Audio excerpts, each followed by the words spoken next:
all the time. All right. I don't know, another thing you can look at is if you just go to task manager. Well, that's what I kept trying to do yesterday, but that's what I kept trying to do here and pull up task manager. It stalled and it wouldn't bring it up, so I couldn't see what I needed to close out. It was driving me nuts yesterday. I mean, if it could go wrong yesterday, it was going wrong, and I just gave up. Okay, we're ready. Okay. Thank you. Well, they want. All right, guys, we're gonna get going, so we're not here all day. Well, you're welcome to hang out, but I got lots of stuff to get covered today, and I want to go to bed before midnight. Oh, you haven't been in the classroom for a while, then, have you? I have had an average of 4 hours of sleep the past 2 months, so Yeah. I'm thinking I know. I wasn't asleep. Today we are recording, and there are mics set throughout the room. However, we need you to have it up here so that we can really record it. So there are a couple of them that have lapels that you can put it, or you have to hold it. That way it has better reception. It does pick up pretty good, and that's why she spread them all over the room for pickup. But she has asked that you actually physically hold on to them and get some up close and personal time. All we are doing today is presentations. And our plus delta for And plus, yesterday. oh yeah, and plus deltas. Okay, cheaters. Seriously, there are 14 of you. Let's do some math here. Let's do some math here. Somebody didn't do a plus delta yesterday. I'm not going to make you put your names on it. No, seriously, you guys don't understand this is part of our job, and we literally take a picture of this and And I send have it to to the send it national. into nationals. Send them to the national office, and then I type them up so that they can really read all the comments. This is a checkpoint to see number one, are we doing our job? Number two, is there things that they need to be addressing? So if there's something that, like today, I know some of you having trouble picking out, well, everything really good today, or the only good thing I can think of is I like the activities. But if there's something specific that you can point out in a lesson or whatever, or really don't like something or have a suggestion, this is where you need to do that. It never hurts to put that we're awesome presenters, and never hurts my feelings.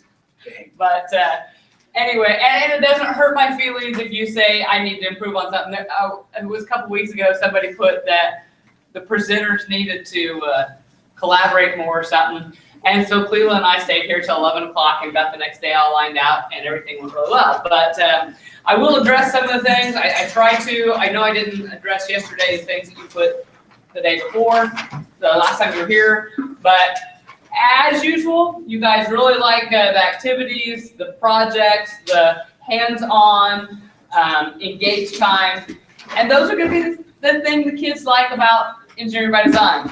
The things that you don't like, which it cracks me up, one person will say, we need more time with the portal. Somebody will say, I still don't understand the portal, or I don't need time on the portal. You know, so we're back and forth batting. How much time do we spend on it? How much, you know. So if there are things I want to say with the portal that you don't understand and you need some information, before you leave, pull me aside. I will sit down with you. I'm getting to know the portal very well. Yesterday, for whatever reason, we kept having technical glitches. It happens. A couple people were here. I was gonna say, that's one reason when I go do a national presentation, if I'm gonna use anything off the website, I know this sounds crazy, but I literally scan it and save it as a PDF document. So if I get there and I can't get online for some crazy reason, I got my backup plan. It may not be as wonderful, but at least I can get there. Cleveland and I really found out the second or third day we started doing trainings here, that there was something that we knew was on site, and they literally pulled it for an afternoon. We could not find it, and we were both freaking out, but the next day we had it, so it was good. So They were working on it. Says time constraints and more time to work on the robotic arm. You know, really, we would have given you all day yesterday. You would have taken all day yesterday. You wouldn't have got to the presentation. Some of you are ready, some of you were not, need that time to collaborate. We thought it was important that you have that opportunity as being in classroom teachers. We've been in your shoes. We know that you say you're gonna get to it, and get to it was to happen today. So we wanted to make sure you had that time. So we would have given you more time. It would have been great to have that opportunity, but I think it all turned out, you guys learned a lot from it. Got to see other styles. I think it all worked pretty well. Can I say something on that? I think when I'm, on my view, I've incorporated it into a math class. I've got to see that it's doable without taking up enormous amount of time. That if you collaborate with, you know, we have Sebastian over there, that they could do a part in his class and take time in mine. That I could see work, but when something's going to take 5 days, with just, I don't see giving up. And once again, that has been the overall concern, is getting buy-in from other teachers. So two things there. First of all, if there is a teacher you really strongly feel needs to do this, share that with your administrator. Tell them this would be a benefit if we can have this training. Also understand, you have access to that portal. There is an ethical underlying stream that's going on here, because some teachers really feel they've got the training, they have access to the portal, they're gonna go back and share it with colleagues. You need to understand, for Cleela and I to make this successful in Kansas, it is an absolute must that we have a body here. It's one thing for you to tell a teacher and maybe show a few pictures of what happened with that robotic arm, until they have sit in your shoes and they have felt the frustrations and they see the side of the student. What are we going to do with this material? How is this going to work? There is a reason that we have mandated training, and yes, it costs your district, but having the training here doesn't cost as much as a textbook. This is money worth spent.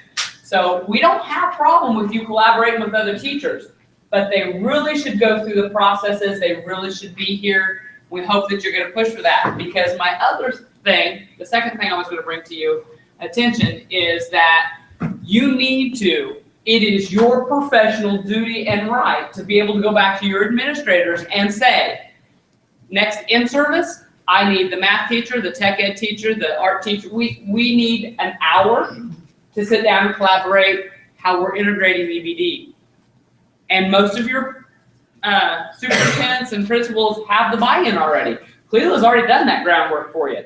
So, but understand, when you go in to collaborate and the administrator says, that sounds like a great idea, and gives you that hour, that you don't sit and talk about all the political stuff that's going on in the school. You actually sit down and you come up with a plan of who's doing what, and you go back and show it. This is what we've come up with. You put your money, your mouth where the money is, and say, this is what we've done. This is how we're going to make this work. Because you show an administrator that the money is that he or she is invested in taking on a project like this, and that you're ready to take hold, or multiple teachers ready to take hold, it's a win-win. Because the ultimate goal is to put this in the minds of your students. Okay? So ethically, you're not supposed to go back and just let everybody have this. You're supposed to encourage the training. But when we get access to the portal, which I don't have yet, but when I do, I will have access to the foundations of technology, the technological design. Not until you take the training. Okay, so that won't come Until you have the training, you're not allowed to have it. okay, so when Now, I can grant you access to it so that you can be working with it this spring, with the guarantee you're going to take the training in June. right, yeah. I can do that, because you may need that to be able to actually be ready to teach it in the fall and be ready to hit the road running, if you get my point. The biggest delta on here that I want to address is all the projects are designed to be impossible if given information is only used, ? Understand, guys, we have literally done hit and miss. We have tried to go in, show you what's there, talk briefly about it. Prior knowledge of the student is going to come to effect. So if the math teacher hasn't done his or her job and they're coming into the science room and you want to hit that lesson, you may have to do a little more instruction. Nothing I can do about that. That's why collaborative learning is going to be a plus for this. If there isn't enough information in there in a given unit, I want to know that, because Cleveland and I are working really strong on making this. We don't really care what Nationals is doing. We're trying to brand this and make this very strong and change education in Kansas. We see that there's a need. But I also think we can have the opportunity to improve things across the country. Exactly. Because all the other states are doing strictly elective with a few students, as opposed to bringing those connections with core content. Right. They're there. There is alignment. Some people just aren't seeing it, and they're not, in other states, they're not giving the training. So if I feel I failed you if I haven't made those connections for you when we've done a lot of these activities to say, how can you draw the math in? How can you draw the science in? Is there a tech ed person in your building? Can you draw that person in? Who else? You know, like me, I started thinking language arts. How do we draw that person in? I'm hoping that you're starting to see in some of these projects where you can do that and utilize different people. Always willing to share and help brainstorm any ideas that you may have, but also understand, I was not saying we're not sharing with Nationals. We're hoping to make Kansas strong and in essence, share it with Nationals so it goes nationwide. So any glitches we find, any improvements that you can see being made. If you having a mistake on one of the problems, let me know. I have a question on the collaboration, so I totally get that and agree with it, but like if I'm thinking technological design for geometry, I have a 7th grader in geometry all the way through juniors in geometry. And so they don't have the same science teacher this year. They're not all taking a shop class. Does that make sense what I'm saying? Right. When you say collaborative, are you saying I bring the shop teacher in if they'll come in and talk, or I mean how? It's going to look different. It's going to look different in different schools and for different projects I see. You know, some of you are doing block scheduling, some of you are doing 7 periods.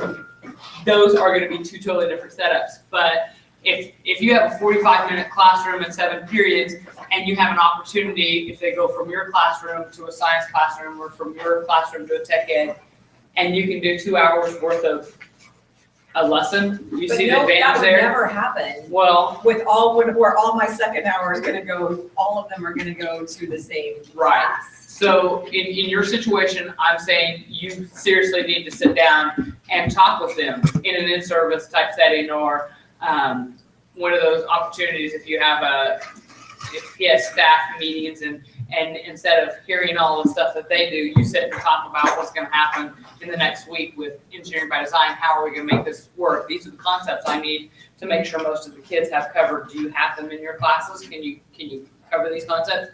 Because that will be a challenge. Yeah. Well, I think the robotic arm is a real good example, Sarah. The robotic arm activity, as you know, when you look at things, has got a lot of geometry in it. But there's also some science, fluid power, and that kind of thing, that the kids will get more out of it if somehow, it may not be the same science teacher for all the kids, but if you had science input, where some of the kids are seeing those connections at least. So that way, the kids can see the science piece with the math piece. So that's a challenge. Yeah. And the smaller the school, the easier that's going to be. A place like Chase, where there's one math teacher or one science teacher, yeah, very easily they can probably say, hey, I'll do this piece, you do this piece, we're going to make this make a lot of sense somewhere. You had a good point though about the grade level. Like if there's like a geometry class that has sophomores and freshmen and maybe a junior, I can't put this up into physical science and biology and chemistry. Right, that's that would completely disrupt my curriculum. And Oh, yeah, and I don't want to see that happen. Yeah, and that's what I'm saying, yeah. It's, I mean, I'd love to implement stuff, but I can't Love it, change. yeah. And so Right. having in my class, match too. You do it when you can. Yeah. I mean, it's not something that's gonna be 100% Or you may get the sophomores maybe this week, and this then week. 2 weeks from now, it may be the ones that do this for the class. You know, I've got similar problems for some of my classes. So the first things I usually ask is, who's in shop? Who's taking woods? Who can weld? Whatever. And then, as a group, then you can set this up just like real life. Certain people have certain skills. So they get to do this part of the project or whatever. And that's how I feel like we've done in our groups Yeah. too. I was not very much help building that road out of body barn yesterday in the actual construction, but I hope I was able to ask some questions that. But understand what you guys went through, you would have given your students the opportunity to do internet research, you know where your kids are coming from if they've had some of that. You need to, once again, you need to facilitate the learning. Guys, what do you know about pneumatics? Write it up there. What do you guys know about hydraulics? Write it down. Or give them a sheet of paper. Guys, you need to familiarize yourself with these concepts. Next week, we're gonna hit these hard. So that you put them out. Let them learn. If you don't know it, let them teach it to you. There is nothing wrong with that. As teachers, we feel like we have to be the supreme knowledge. Guys, get over that. Your kids will know more about computers. They will know more about things that are happening that you have no idea about. Let them be that person. Let them share their knowledge. Let them shine when they have that opportunity to tell all about hydraulics because they work on the farm and the tractors and let them do that. Embrace that. Because if you continue at the rate of trying to always know more than the students, you're going to kill yourselves and you're going to hate teaching. And I guess my best answer to you, Sarah and Donna, is just look at your building and see, are there ways we can connect content where it makes sense? If we can't, then we basically, I still think the kids, when you give them that hands-on exposure to a concept, even if you have to do Lone Ranger, is going to get more than having done everything abstractly before. And you may say, hey, I can make 10 projects fit in during the year.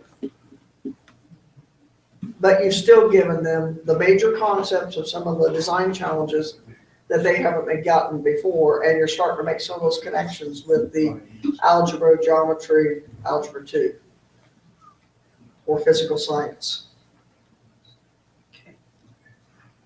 All right, we probably ought to go in And order. keep giving me suggestions, because I want to learn too, and I can take it to nationals, because the whole thing is moving towards how do we do more integrated learning. And so I believe Kansas could be on the really front of this whole thing. And I'm willing to step out and see if I can make it happen. This has been a 4.5 year dream to make this happen. I'm going to do everything I can to make it happen. Okay, so I think it would be best we found with the other group when they went haphazardly, like Unit 3 would go and say, well, you need lesson 1, 2 to get to 3 because this is all related. Well, let's start at the top and work our way to the bottom so you know you're gonna go in that order. So we're gonna start with Bill, Sebastian will be next, and Brian and Heath, you'll be after Sebastian. Okay, so let's start with that. How are we doing? Can I hook up to my laptop there? You may, we One have thing I the, forgot is I don't have a dongle for. I got a dongle. For Max to get. I got one. I forgot to bring it in. Cleo, if you'll pull that cord up for him. I have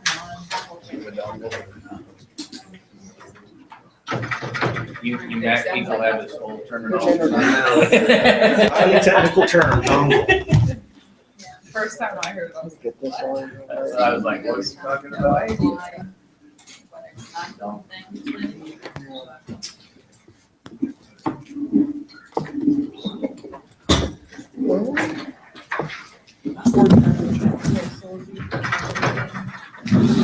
Oh, sorry, she got one.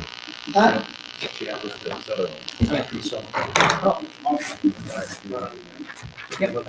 That's what we like to see. I know.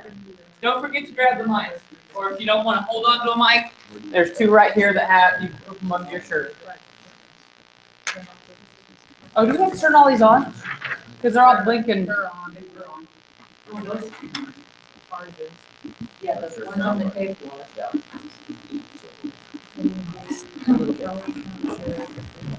All right.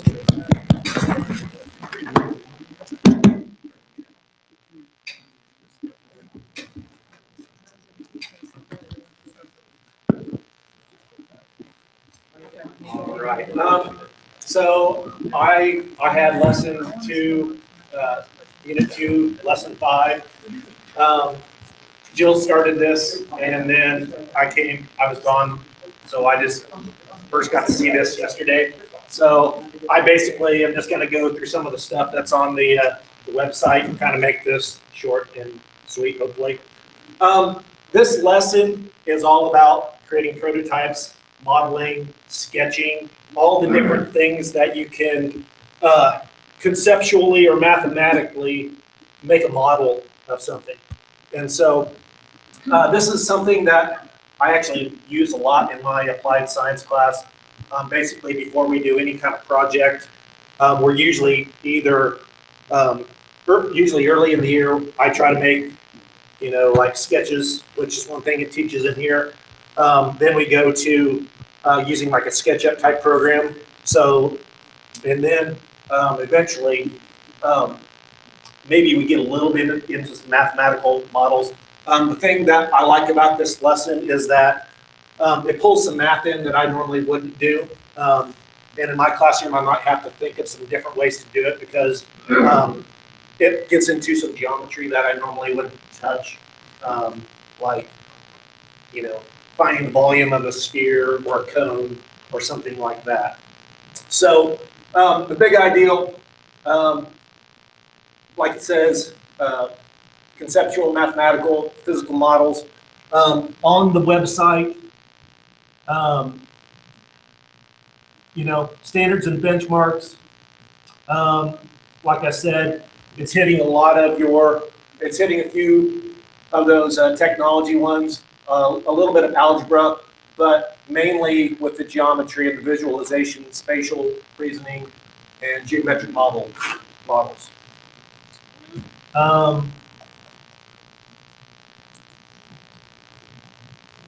So under resources, there's all kinds of different videos. And if I was going to try to play all the different videos that are on there, I'd take probably an hour trying to do that. But there are all kinds of different videos on, one of the things that talked about that I never really thought about before was the different ways that you can draw. And it has a lesson on here.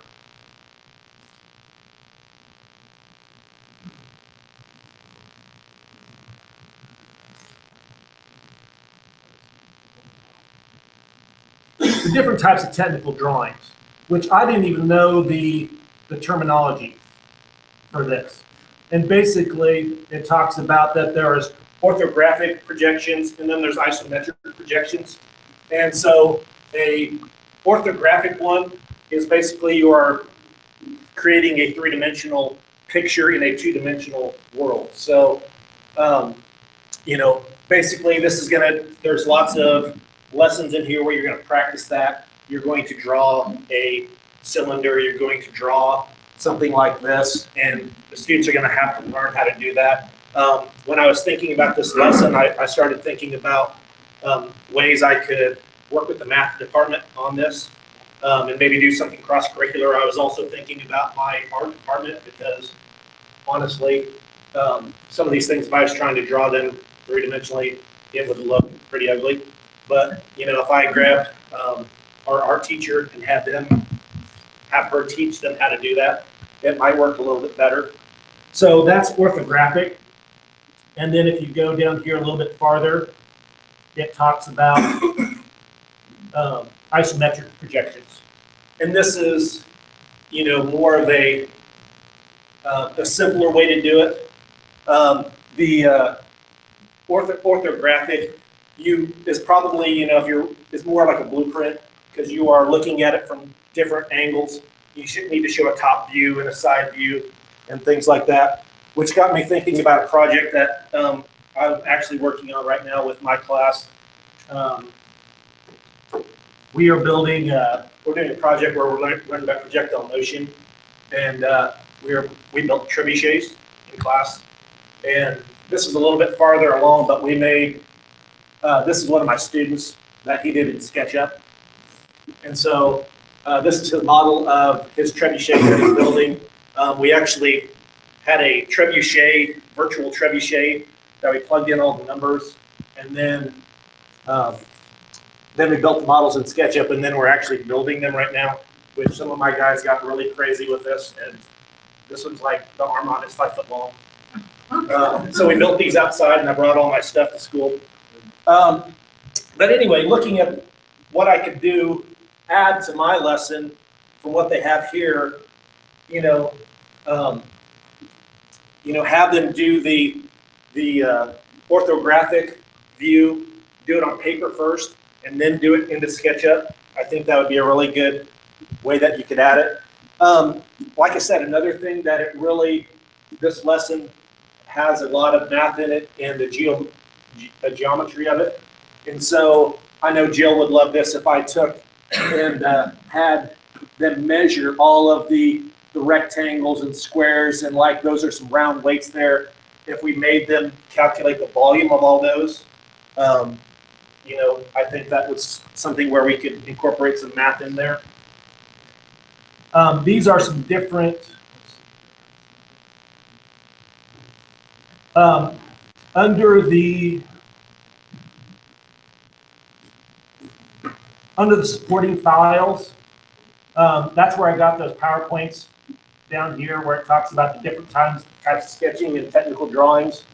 And then it talks about modeling prototypes. And then it has a presentation on calculating area and volume. Under the student resources, it has several different worksheets that they can go through, and you can give a lesson on how to find the area of a square, a rectangle, a triangle, and so on and so forth. So that's how we can incorporate, our modeling and sketching that we do a lot of times in an applied science or a technology type class, and then pull in a little bit more math into it. So, what else? So lots of really good stuff in there.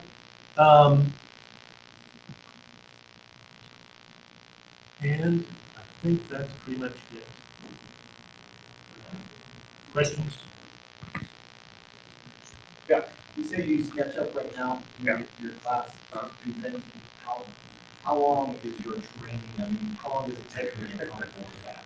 Well, fortunately, a lot of them take an intro to technology class with our tech guy, and there's enough of them that know how to do it that they teach the other ones how to do it. So yes, if I tried to do it, I've learned more this year about SketchUp than I ever knew before. So like, they were saying earlier, we can learn from our students in a lot of cases and come up with some really good ideas.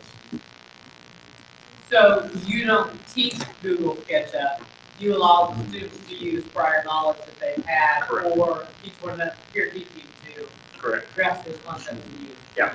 And some of them, I gave them the option to do the orthographic, which I didn't even know the terminology. So maybe one thing I would do at the very beginning of my applied science class now is show a presentation like that and go through the terminology that's used in this PowerPoint about orthographic and isometric, yeah. And some of those things, because it's terminology I've just never used before, and that way they know it, be able to use it in other places. But yeah, I always give them the option. And usually even the ones that don't know SketchUp, they see a couple kids doing it, they're like, I want to figure that out, and they'll learn it on their own. There's a whole bunch of YouTube videos on it. You can actually go on, and SketchUp has its own part on YouTube where they have the lessons, so you can just go in. Yeah. So how many computers do you have in your room, or do you have to go to a computer lab to do? We're 1-to-1, so we're lucky in that. Like I said, everybody's got a Mac just like I do, and so they've already got SketchUp on their computers, and or they can go to, we have a self-service area where they can download certain things that they need from their for their classroom, and so they'll just, if they don't already have it downloaded, they'll just download it real quick. And you do that on an iPad or That is a good question. so many schools, our school one, they have one-to-one on that. And there's the- Well, we went with, our high school's one-to-one with the laptops, and then our middle school's one-to-one with the iPads, so they get a little bit of both by the time they're out. You use both Autodesk and SketchUp. You tell like the complexity of both of them. Is SketchUp a stepping stone to doing I would say Autodesk, so. would you say? I'd say, yeah, it's more intuitive. The kids pick it up a whole lot easier. You don't have a lot of restrictions because of, you know, when you go to AutoCAD, you've got to type in some of your commands and stuff. SketchUp is very generic. Yeah. It's very user-friendly. They can't mess it up. You get into Autodesk, like you said, there's some commands and prompts they need to do. And I haven't done that much. To AutoCAD, yeah, SketchUp is way easier, but Autodesk has a program called Inventor, which is the same concept as SketchUp, only it's up here in SketchUp. Yeah. You would, But it's just the as better easy. stepping stone, you would say, would be Inventor. A novice would pick up Inventor about as well as they would SketchUp. It depends if you get, because they do have clips. Here's how the videos on Inventor. You know, you can go, when you go for help, it's got the videos, and they learn out of that too. But a lot of that, you have to make sure you've got some resource files so that you play with it before they do. But another problem with Inventor, you have to have a really good computer.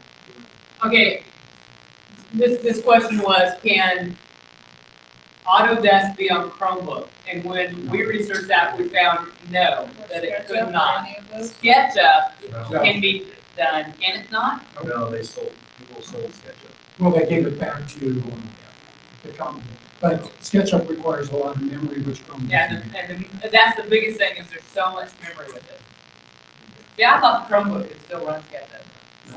I haven't used one, so. With the iPad, there's a program you can use called Sitescape where you can make it on a different one and then load it. Sitescape is S-I-E, Sitespace, sorry. Sitespace.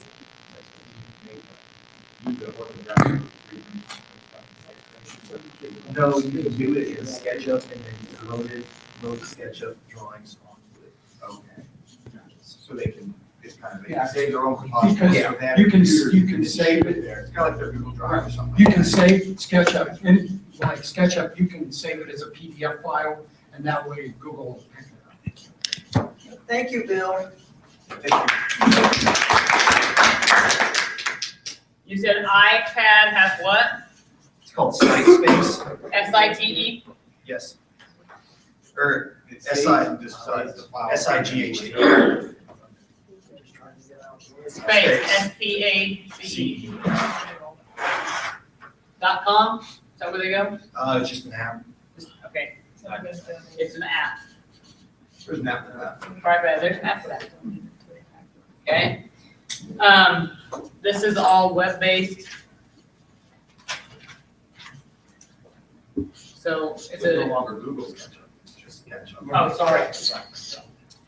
No longer Google SketchUp, it's SketchUp. Confirmed.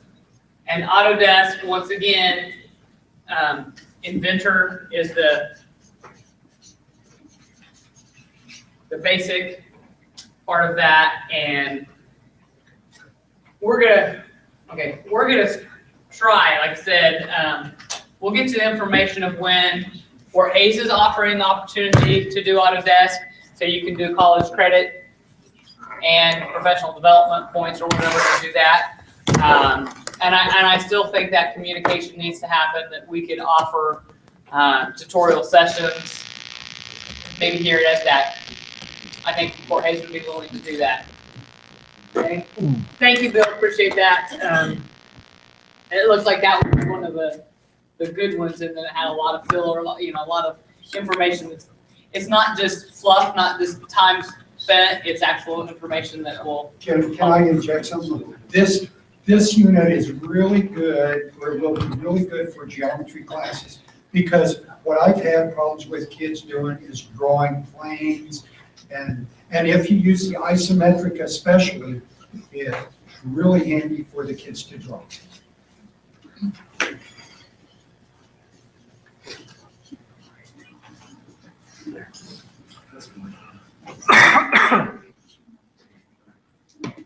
I'll pick up on what you're doing. Now I'll get out of the way. I have Inventor on my computer, so I thought I'd show it to you guys. Oh, awesome. Thank you.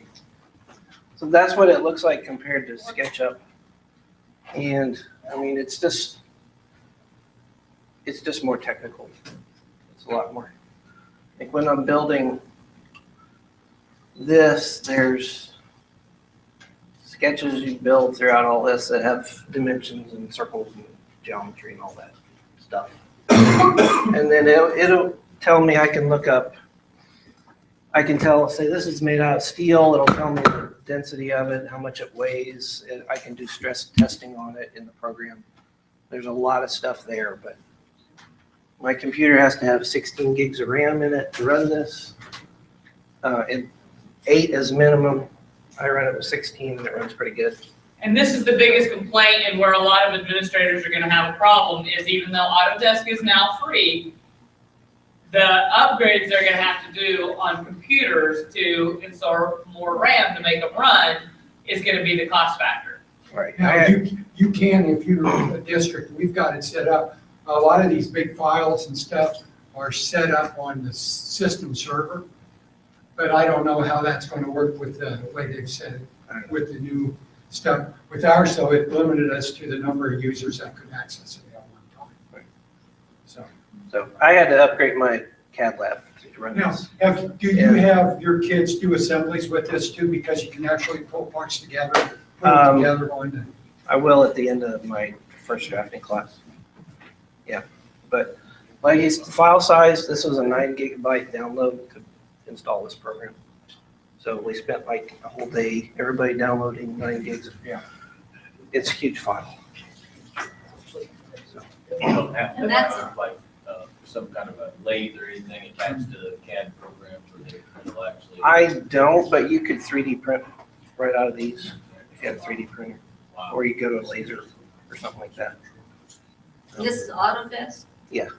One good thing about this. One of program- their font programs. One good thing about this program is if you use Inventor, you can automatically tell it to save a special file to send it to a 3D printer.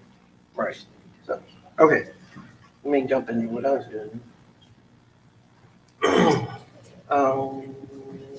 SketchUp. I don't want to look at SketchUp.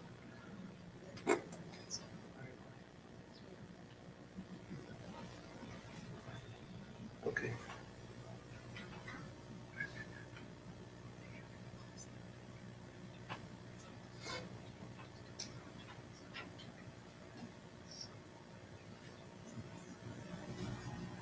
No, not the one I wanted.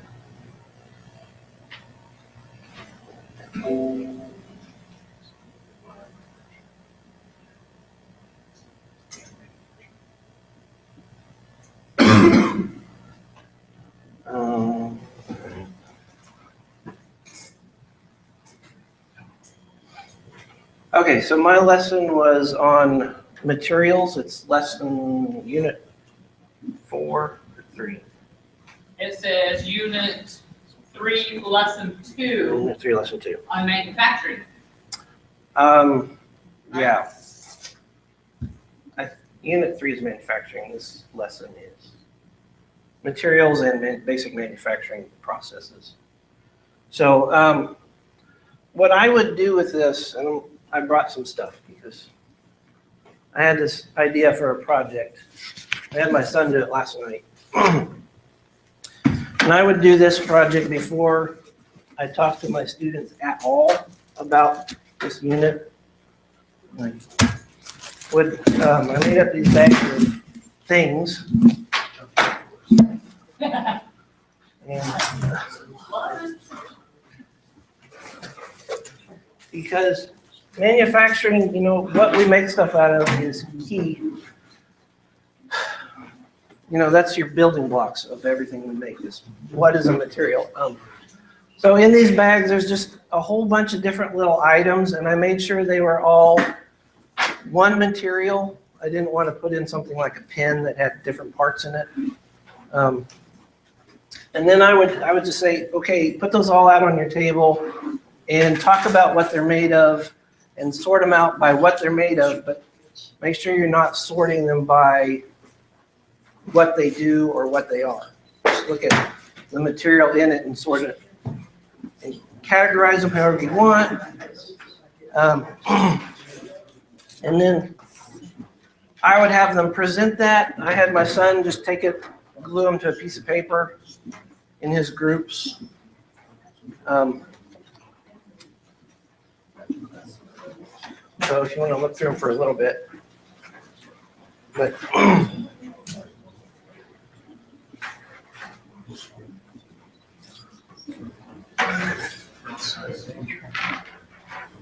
my daughter is 4-H geology. So we have to go last summer down to Pittsburgh and dig through my tail. That was fun.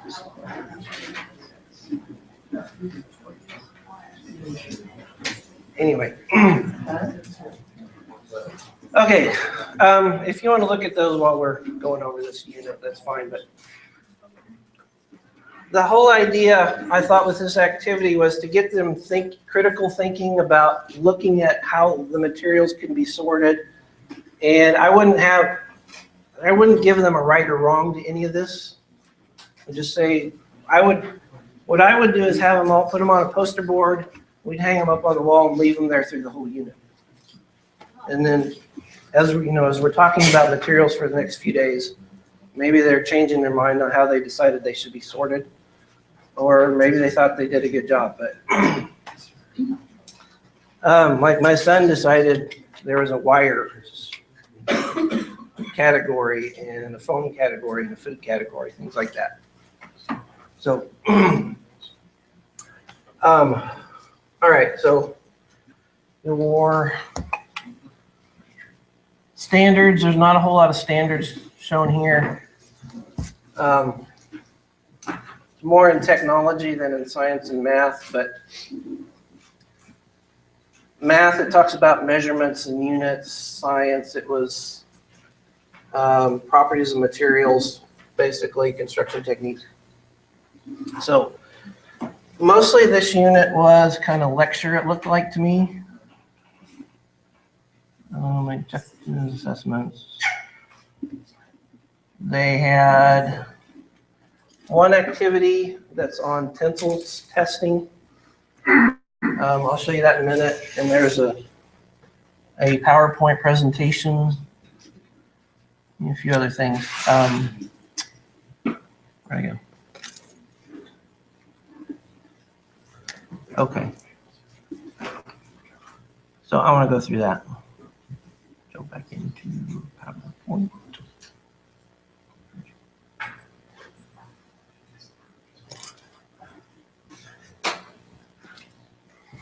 All right. There. And I have, I went through this PowerPoint and changed some things about it. But anyway, up here, this is my class website. Wake up. Right here. If you want any of the documents that go with this and the ones that I modified in the activity sheet for this project, it's on that website. So if you go to this website, did I have that? I think I had that open. I have a page there.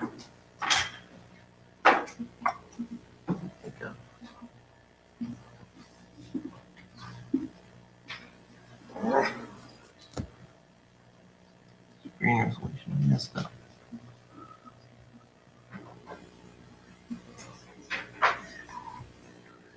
Right here under EbD, and all these files you can just download them to whatever.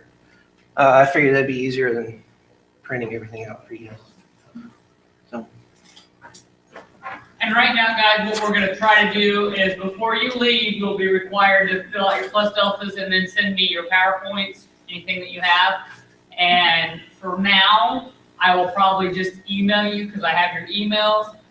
It's been suggested I put it on a Google Drive or Google Share. So the problem with that is that I have to know that everybody has one.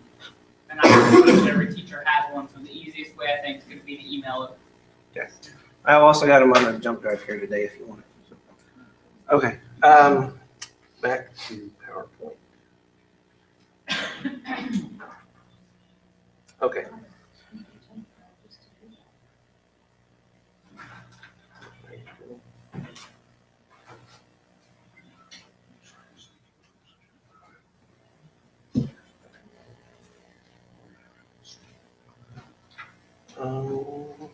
Right now, you're doing a share from your iPad to your computer. Is that what you're doing? I have this app called Air Keyboard, and it's just a remote keyboard and mouse for my computer.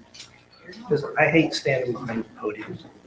Did you have to, sorry, sidetrack with that.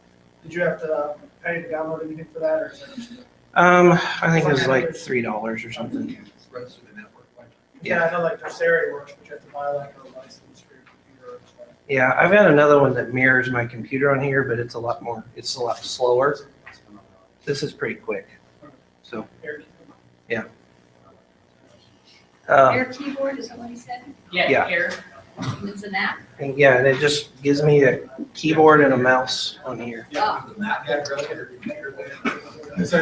You have to download Today. a file or yeah. Does it just, will that just work on Macs or will that? No, it works on PCs and Macs. Yeah. You have to install a little app on the computer and this drives that. So.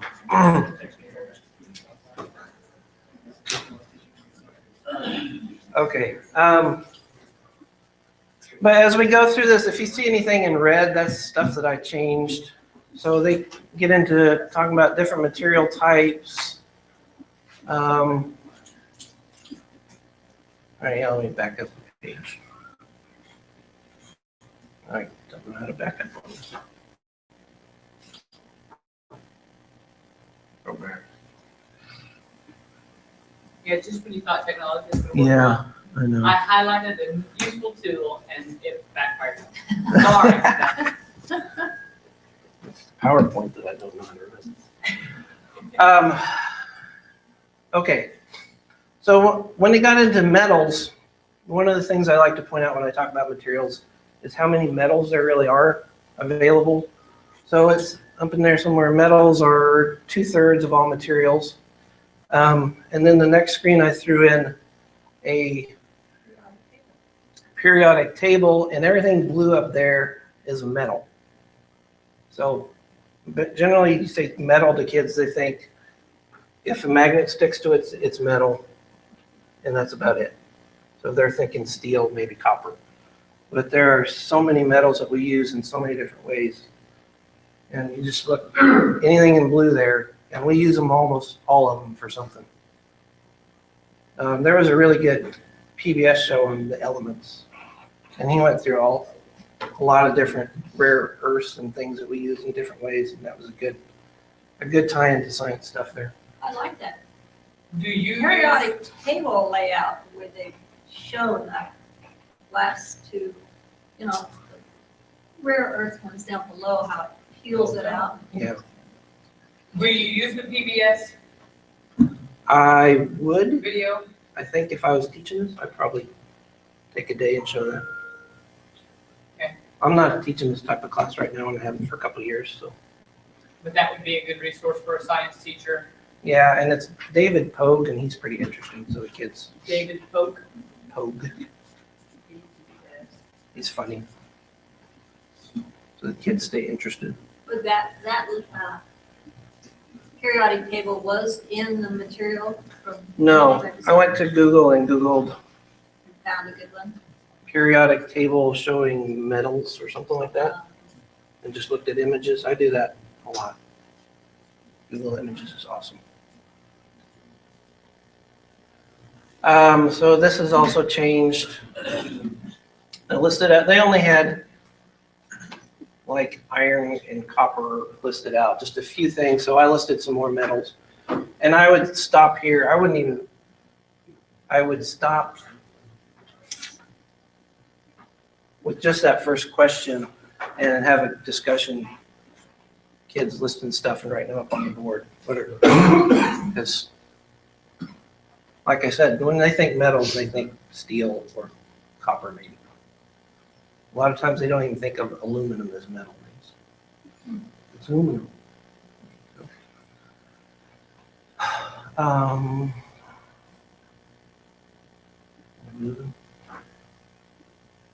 Just gonna jump 3 slides in there.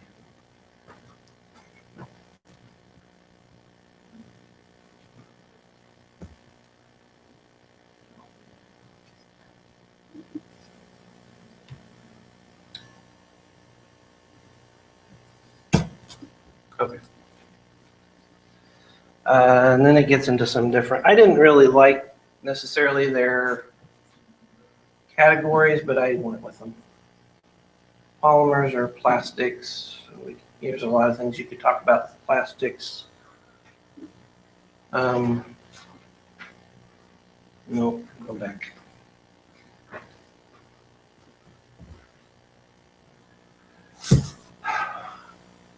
This was a plastics come in 2 categories, thermoplastics and thermosets. And in college, my professor talked to me about it this way, and it made a lot of sense. Thermoplastics, you can remelt them. And if you tell kids, think about it like chocolate, it melts, it hardens, it melts, it hardens. That's a thermoplastic. A thermoset is more like an egg or a cake. You heat it up, and you can't unmelt it again. So, Very good. just a good tip. Okay.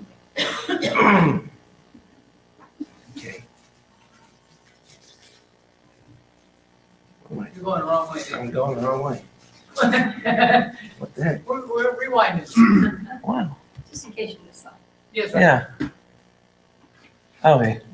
In my modified one, I threw in where I would stop and start a new day. We got into what do you call it? Material functions, Properties. There we go. properties. There you go. Okay, mechanical, thermal, all that kind of stuff. This is where they had a activity, and the activity was a tensile strength activity, and they gave you 2 options. So you can use this on your online simulator, or you could, if you have a tensile tester, you could do it that way. But the type of tensile tester they're showing is a $50,000 machine. I don't think you're gonna have it. A tensile Yeah. tester. Yes. So what I would do, and I think this is marked up on there or something. I just had to say something about it, didn't I? Because now it just. I know, it just quits working. It's my fault. So I would show them a video. Let me jump up here. Of a real tensile test. And this is something they do in industry all the time. Okay, we're not getting it. All right.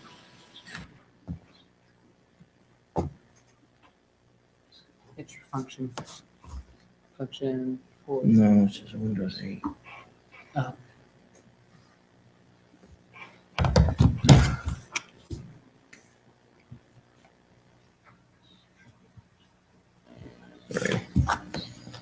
All right.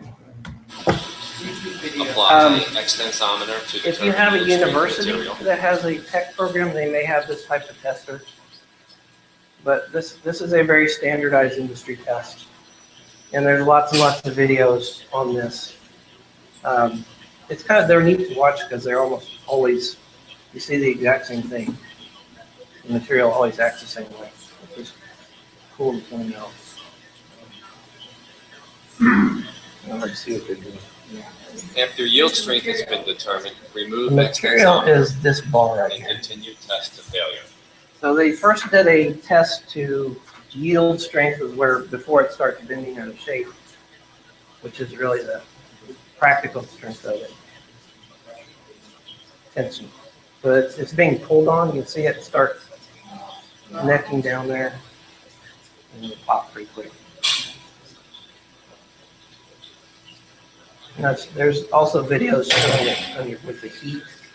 It gets really hot in there. But that's what they look like. So the simulator. That one.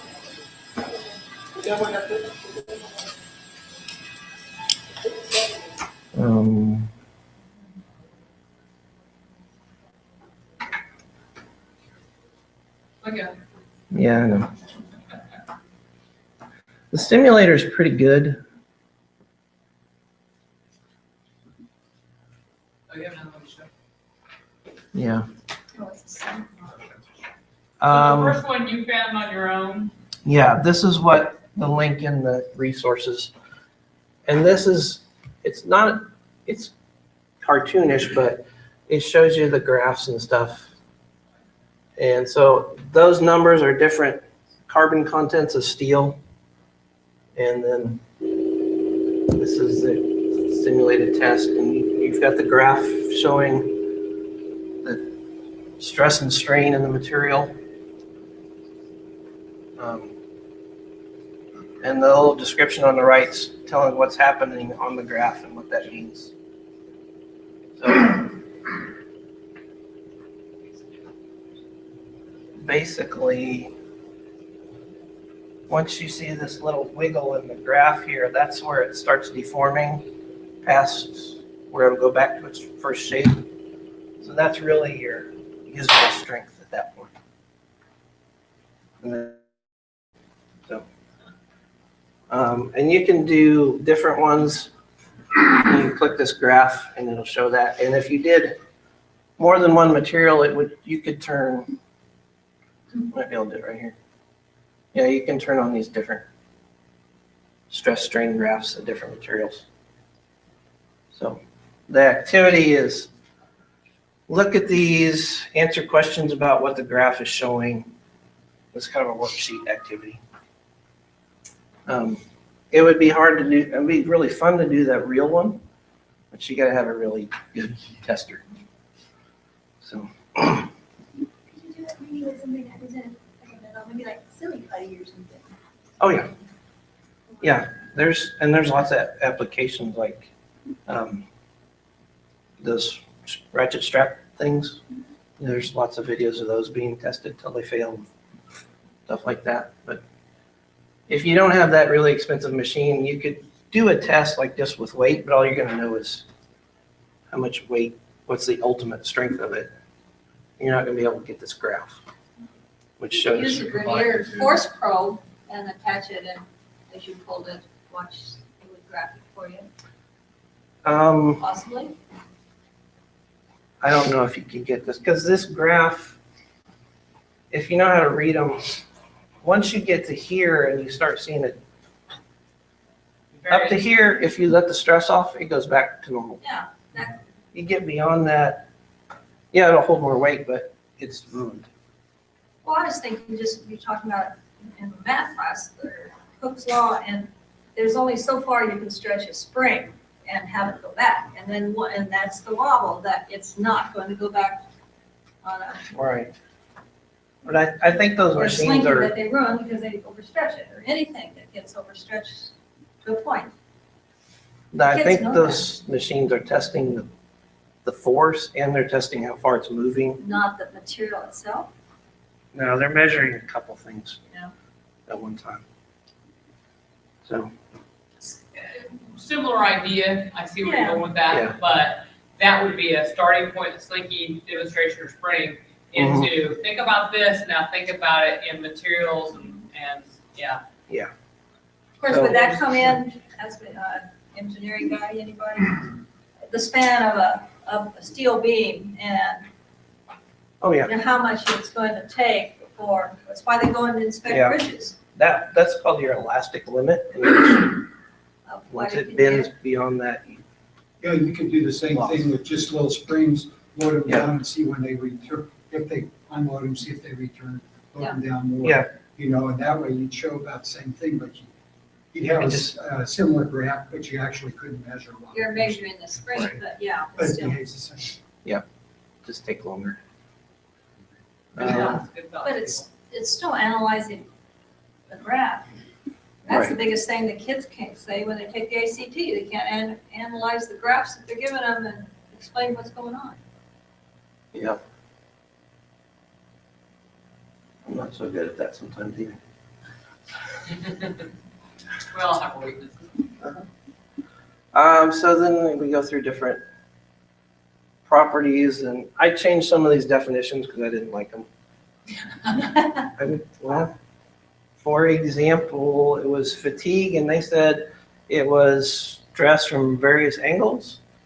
And fatigue is not that. Fatigue is repeated stress over and over and over until it breaks. So I went and You looked up. are gonna share that with me so I can share with the group, right? Yes. Modified version, thank you. I didn't just, I went to websites, scientific websites and stuff, and looked up definitions. I didn't Well, there again, source them. that's what they're testing all these bridges. How much can they take over time Yeah. until they, So are they trying to simplify the? I don't know. definitions? I think probably that's what they're trying to do. But I think they got it completely wrong with fatigue. I think brittleness, I changed that one too. Fraction. I don't remember how they put Do it. they cover that a lot in ceramics, and do they cover much in ceramics? Section. This is just more defining the terms. It's a good chemistry lesson. Yeah. Yeah. Yeah, there's a lot of good terminology in here. There's a lot of terminology. So thermal expansion. And there's, you could do activities on all these properties if you want to explore them. And then they got into the end of it was manufacturing types, and basically it was the three basic ones are custom, manufacturing, job lot, and continuous production, and that's just different ways. You make things one at a time, do you make a group of things, or do you make them constantly? So I used to teach that, and the job lot and batch construction, kids don't really get that. They get custom. You can custom make anything. They get continuous or, factory, what do they call it, assembly line production. They understand that in their heads. But job lot can be a lot of 5 things, or it can be a lot of 10 million things. So it's not necessarily small manufacturing, but it's just that you make it in groups. Well, most of the manufacturing in Kansas is job lot production. Cessna, Boeing, Raytheon, that's all job lot stuff. you ship it someplace else to take that? Before I started teaching, I worked for Alcoa, and everything had a lot number, and you need to be able to trace if a plane goes down from that plane that went down all the way to the ingot at Davenport, Iowa, that metal was made from. And medicine's the same way. Any medical stuff is job lot, so they can trace it. I have a TSA student, former officer that works for Spirit, and where I was talking about his job and what he does, and they no longer manufacture planes, they manufacture parts. And he said when the parts go out of our building, he says, I know that they're a quality part that's gonna run that plane.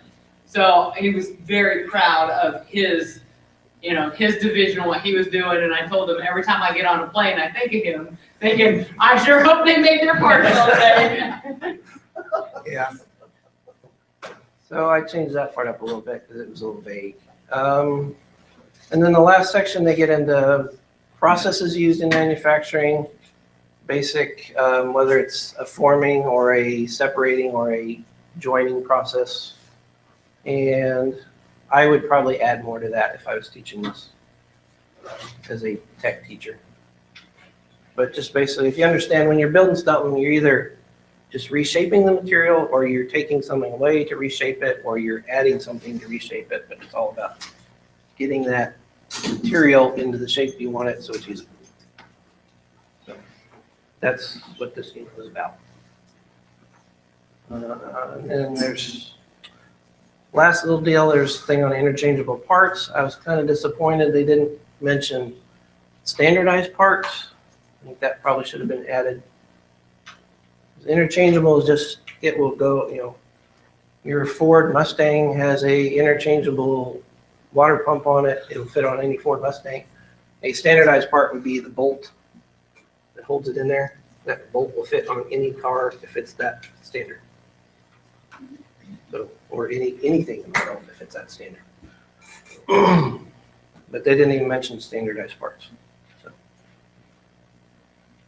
Do you think it's just too much for the kids to know at one time because of, try to avoid it and pick it up later? It could be. You've got 40 slides here. There's a lot of And so I'm like terms you, and breaking this down into day 1, day 2, because kids aren't gonna sit through 40 slides and absorb anything. No, you've got to stop and have discussions and do little. I think they can pick up on some of that. You guys look at the, like you had to interchange from your Apple, whatever, USB ports. I tried to charge my iPad, only my son's charger had the narrower one, and this one has the wider one. They know whether it's interchange. And so now what can you buy? You can buy the kind that have 2 ends on it, so you can use it again. So Yeah. standardized, no. Well, and that's a good, because Yeah, right there. computers, because this is a standardized thing. And you have to have a dongle on your Apple. It's interchangeable, but it's not Yeah. the industry standard. Or you can buy the new kit with all the different adapters, they all use the same transformer. Yeah. Where you plug it into a USB and then it goes immediately to all the other adapters. Okay. I find it kind of ironic. Your background happened to be a training, and what you've got in, and my husband works for railroad. So many items that we have in there. In the maintenance department, I know a lot of our kids don't realize like stress. Right now, we're starting to get cold weather, metal, it gets cold, what's it gonna do? Sure. It'll shrink, what happens to the rail? Probably gonna break in places. So therefore, when it breaks, and then when you say different deals, and then I saw the sign say, oh, well, when they go and they can put bars on, or when you weld rail, you don't weld like you see a lot of farmers weld. It's a cast weld that a form goes on. I mean, there's so many things that's in everyday life that our kids see And they don't see it. that they don't relate to. I mean, just a walk, evidently you were relatively close to a train track. K&O was Oh, that's definitely my one. hobby. Model training. Okay. Just a walk there and they can see and automatically put the two together. Oh, yeah, you could just take a walk around your neighborhood and find out all kinds of stuff like that. This would be a fantastic one to go visit Spirit or Cessna and Yeah, you could. see all the materials that go in it. And then, Certainly. especially when you see that metal and you put it in a form or something like that, you see all the stresses and the malleability and stuff that it has to have. Yeah. Bring it home for them. You know, what's interesting about that is aluminum doesn't behave like most other metals. That's why things have to be tested so often, because you don't have to reach this yield strength to weaken. Aluminum's weird metal. It's a weird metal. And you said something about the kids don't even know how to read the graphs and the charts. There, I'll go back to the rail. I don't know if you've ever seen it, but it's like a van. It's large that they have that's probably the size from here over there and 20 foot long. It's nothing but computerized screens spitting out charts and graphs. When they run, they're testing their rail to see where the weak spots are. All of that's getting spit out, which is very interesting. Yeah. When the testing deal, there's also, you can talk about destructive testing, which is what you saw with the breaking that, and then like the rail, that's non-destructive testing, where they're x-raying or whatever, because there's places for both. You know, we want to know how far will that material go before it actually breaks, and then there's places where you don't want to break it, but you want to make sure it's not failing. So, a lot of that stuff. I want a copy of this thing. I got it in my brother. Well, the jump drive. No, that, How many that, did? a Yeah. lot in there. Is that it? Yeah. A lot of good discussions. Thank you. It's 10 o'clock now. Let's get up, stretch our legs, get drinks, restroom break while the next people set up, and then ready for another couple. So now we have Brian and Heath, Joey will be next, and then Gretchen and Brian and Josh. So yeah, Gretchen and Brian. Here.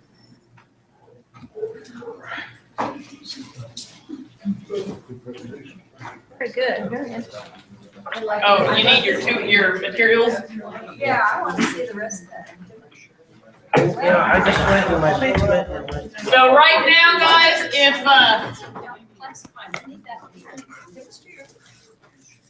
This is good idea. Yeah. Here, You find the scissors, they put everything away.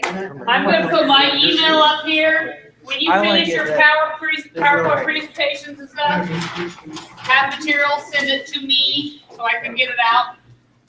Try to do that I later love today. bringing all the times where they see. This is where you use it. Know that?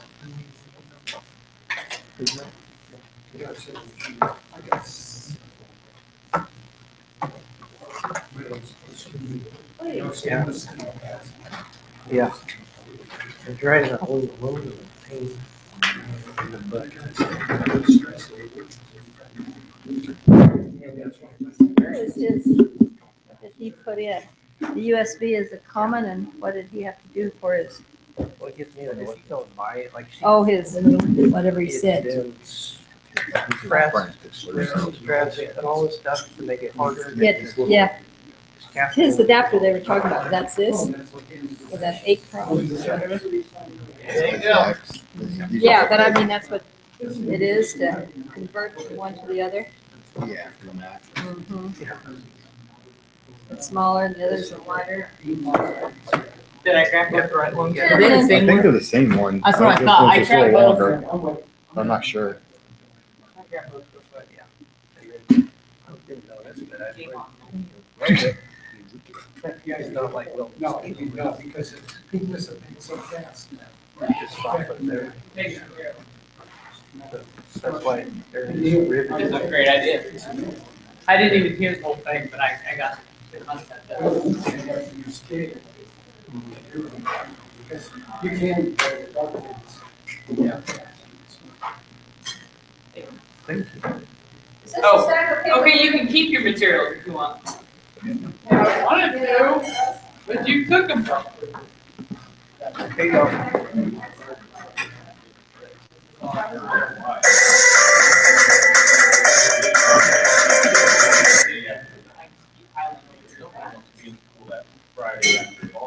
We need to go to the civic layout, and really your football team needs to be scrambling around, watching tape, practicing. Come on. Where do you guys play? Oh, went to the right. We have, I should know, I'm sure Janet has said it. Do you want a mirror? Assistant preference, yes, we can see it on the screen and So it's just I hard to. think we're in pretty good shape. Just legs. Southeast. That could be all right. It helped that we beat Hutch Trinity. I mean, we were on the verge of getting on it because we turned it over, and played terribly against Kingman and lost the first district game. Destroyed the guard plane. I don't know why. And then Hutch Trinity was I need a under. little energy. Kingman was gonna play guard plane and you just Right. assumed Kingman was gonna be guard plane. Yeah. Or no, yeah, other way around, so guard plane was like Kingman. So that put the winner arguing Hutch Trinity was the winner. So loser play Heston. And we happened to upset on a last second drive, scored the winning touchdown with like 10 seconds No, I gotta keep going until To beat Trinity November after. 12th, So then they gotta play Heston tonight, which is tough. And we Yeah. did something Saline. Wow. Hutch Trinity. I tell you, That's a that'll, good game. that'll be, that's real. No, that's 3A. That's 3A. Yeah, those two were both ranked in the top 5. Yeah, in 3A I was gonna before last say. week. And now because of the way the districts worked out. Yeah, that's gonna be, wow. That'll be quite a battle. Yeah. Wow. Say ours is gonna be quite a battle. I mean, technically, I think Osborne dropped to 4th their bid, but they've been second all. Yeah, Rebels, you didn't even. Hanover and Osborne have been the top two teams in the one Now that I know all who you are. year long. Yeah. They've, you know, both undefeated going into their last game when they played each other. And so we got the loser. But we're playing really well right now. We're just, and our seniors aren't done. You know, I always try to gauge how we're gonna do. Ready for the season to be over? Are they ready to be over or not? And last year, we kind of were. You can see there was a couple of guys on the team that were ready to be done. Yeah. And I'm like, oh, that's not, That's a bad that's sign. a bad sign. And this year, I've got that vibe that Yeah. they're not ready to be done. They're ready to make that run. It's exciting when that happens. Yeah, it's really exciting. Yeah. We got it'll be a long road. We've got 3 of the top 5 teams on your side.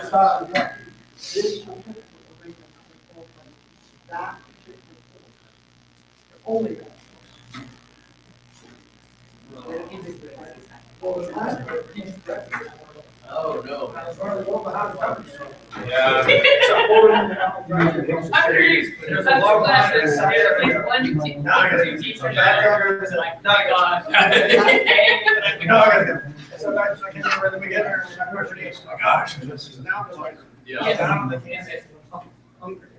She was so crazy. Yeah. I had the same thought, I drove by the subway, I'm like, 2 hours, yeah. So who's the football coach that's working out? Chris Hadabon. Remember that? Yeah. Bill Nelson is an assistant, James Henderson. Okay, I wanted to see, I thought Henderson might have tried to take over there, but. Yeah, not in the head, Okay. I think. She's in middle school. Franklin,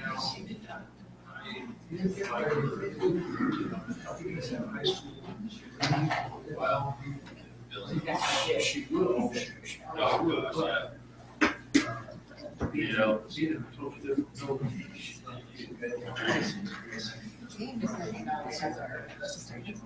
Yeah. Years ago. Yeah, I know he was at Mount Ridge for a year, and he got bailed out of that, and said, no, don't really like your illustration with the beauty right there. As a teacher. Because, That's what- that's what I mean. He could get back to the classroom and something opened up. He came first and then she immediately. He just didn't like. Yeah, I'll bet she, well, she was. Besides that. Be with the kid, he didn't want to be. Well, just. Oh, I'm sure it was. I think he was a good principal, he just that aspect of his job. Well, they're at it. Oh, wow. She's very pretty. Is yours on a jump drive or anything? I didn't make anything. Everything that, You're just showing their website? I just showed everything that's on the website. Okay, well, I got those notes in. Yeah.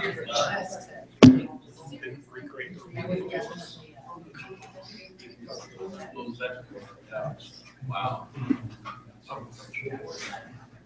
Kristen teaches in the middle school, 8th grade language, and then it's halftime and it's halftime. We cut all our like official library. Yeah, we She have. has, I work with the librarian, but she forgot half of mine. We don't need it. We have Kara. Yeah, it's so sad, everything that's just been destroyed. And we're so lucky. Yeah. No. Yeah. Thank you. Earlier, we have one of those too that really reworked our life. Site space? That was earlier. It's actually what we library needs books because we had books that just were so old or the kids had. This guy, right here? They had no interest in. So he was reading, found books that the kids were interested in. Yeah. and are He was giving pulled me, in and That's him. He checked books out and reading books from the library, so being forced to, No, that's kids. No.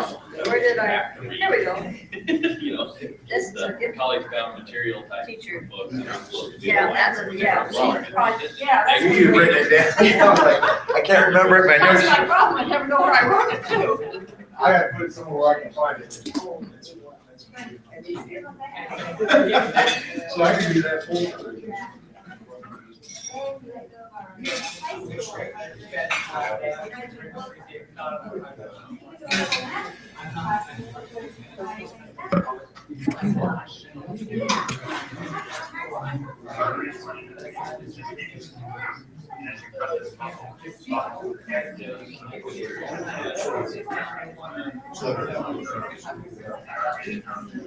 That's what I'm thinking. I might have problems with that. I'm trying to do 6 or 7 reps.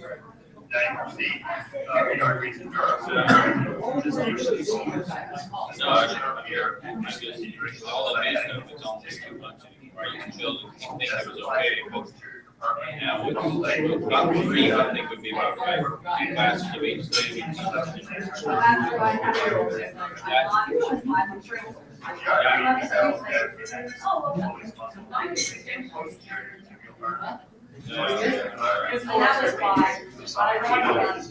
a grade for my club. I don't know, they have physics, chemistry, and then more math. One minute after one. Yeah, that's where I'm at. And I was used to it. I thought I mean, Yeah. Wasn't it physics and trig or yeah, something? physics and freaked out. Oh, how do you like physics? I'm not even in a planning period. I have 2 subjects. I can actually get. Well, it's good subjects. Just your big.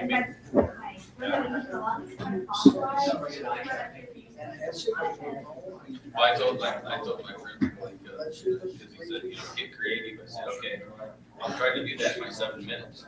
He said, well, what do you get?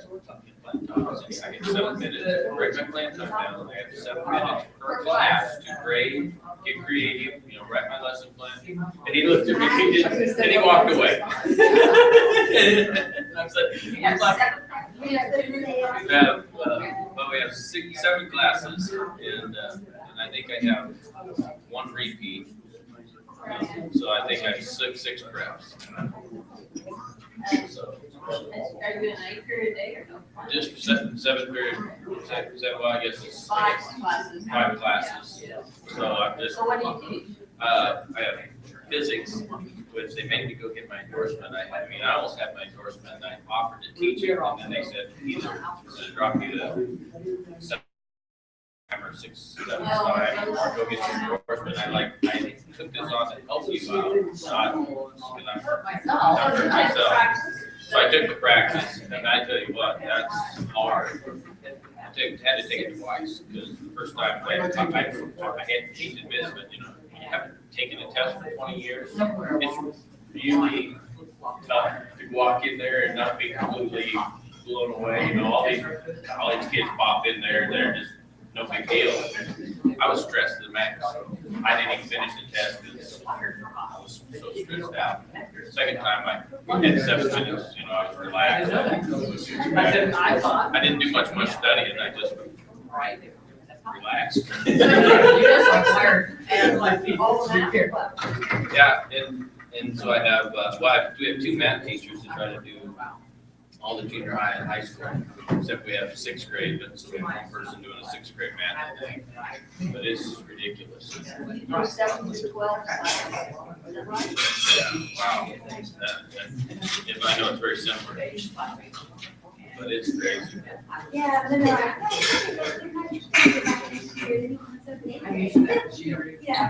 That's the difference,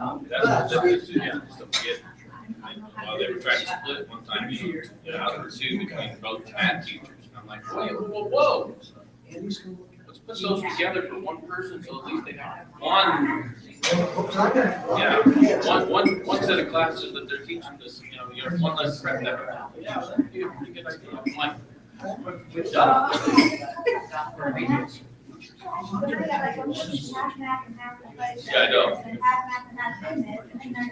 You got some weird stuff going on over there. If somebody ever leaves, it's gonna be really tough for you guys. Math area, because, yeah. We're in the math.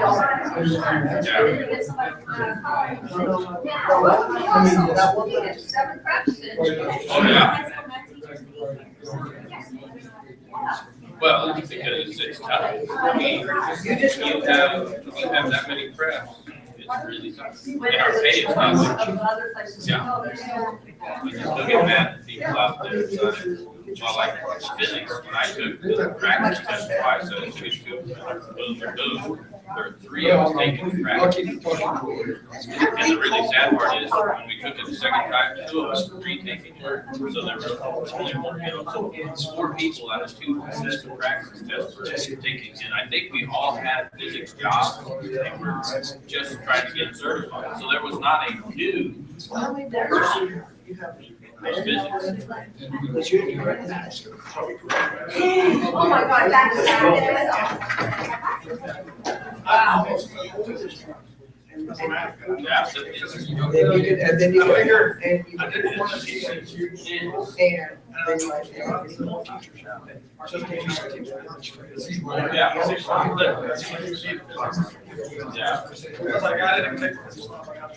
yeah, you can do math and physics. It's 200, it's 100 questions, 2 hours, no calculus. And so you have to know all your formulas, you have to basically be able to do all the math quickly in your head. You really don't have time to freehand. Yeah, I was really quickly figure, you have a general idea of, and basically it's, yeah, and our units, checking your units out, you can get it down pretty quick. In this Once you learn those tricks, I probably studied about 120 to 160 hours. I spent the entire month of July. Well, you just wait, if you help me fix it. Okay, we'll figure out what. Books. And I'm right on the wall. Tired. You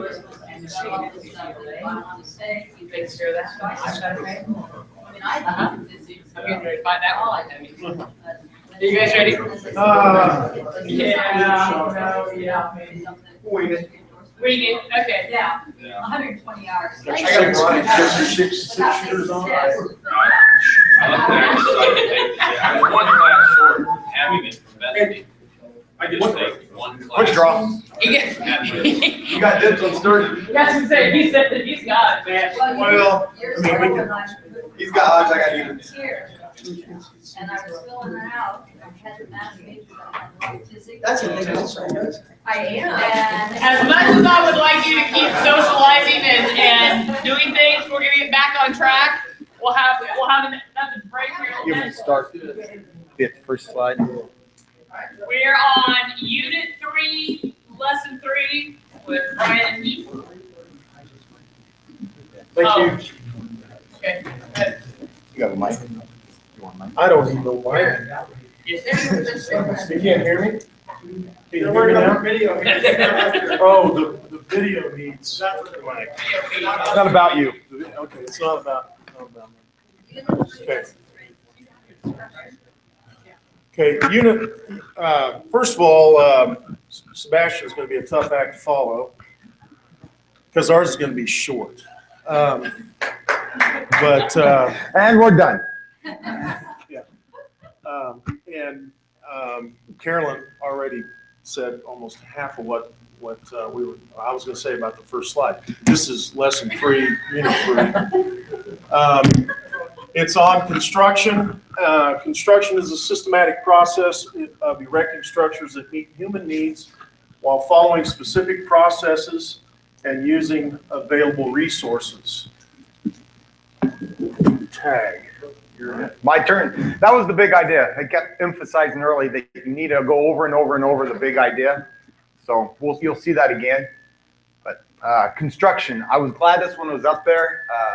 I was involved in construction for most of my childhood. It's what I grew up doing. It's what I did on my off days when I was in the Air Force. So this one felt pretty comfortable.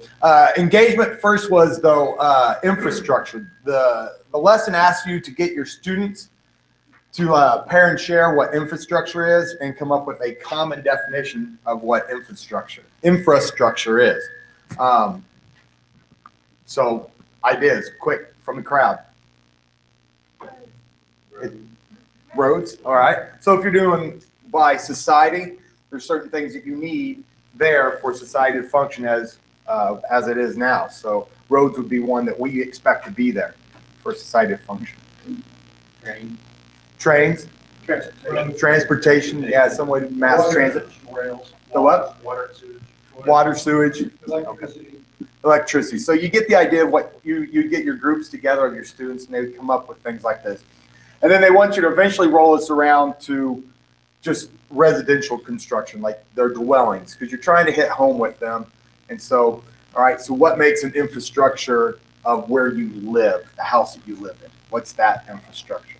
So the engagement part is that discussion around infrastructure, come up with a common definition, and then supplying them and filling in the gaps of what they didn't get that you want them to know about infrastructure, and in particular about how it pertains to their home, because we want them to know about their home.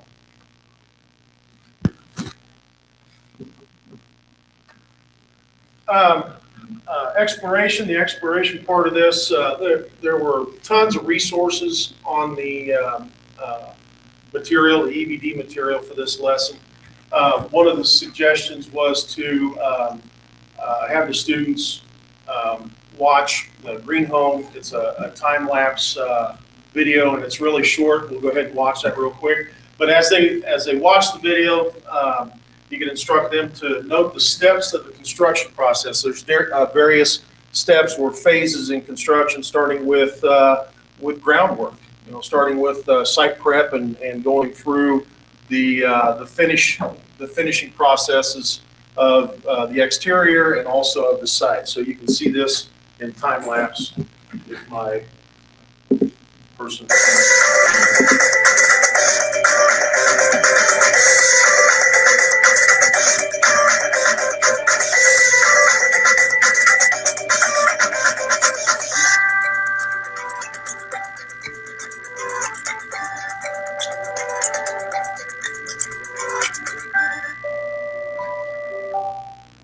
Lots of processes in a very, very short period of time. So this was really neat to see, and there's other, there's lots of other time-lapse videos and photography out there available that students can watch. So there was a lot of pretty neat resources there. And that was in the plan. This link is in the resources. That is one of the resources links. Yeah. The resources, it is this HGTV one. And the picture on the slide before, not the broken down house, but the other one, that one is one of the resources down here. I don't remember. It's one of these in the middle. But they have the pictures there if you want to use them.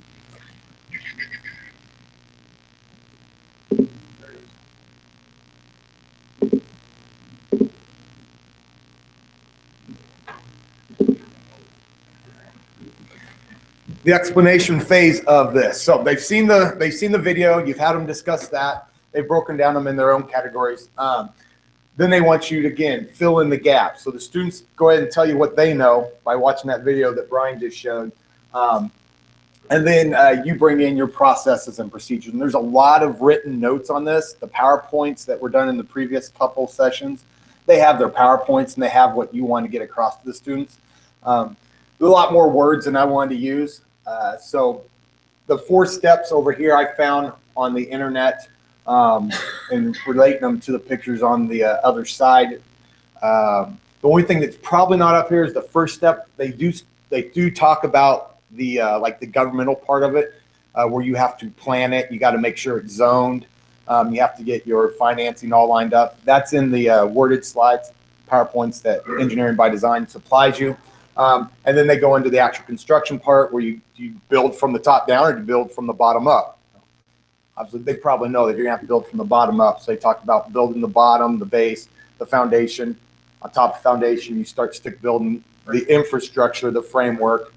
Then you clad everything in, you close everything in, and then you do your detailing, and then you hand it over to whoever's gonna occupy it. So they go through those steps. You're supposed to lead the students through that in the explanation part.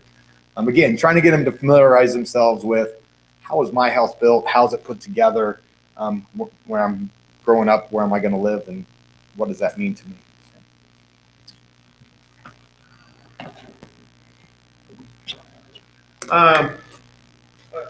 The next part is extension, and before you play that, this is where there were several suggested activities for them to actually build a structure, and another important part of this was going through a floor plan. And that's part of the planning process. So maybe a little bit of blueprint reading involved in this process. But the construction activities were varied, and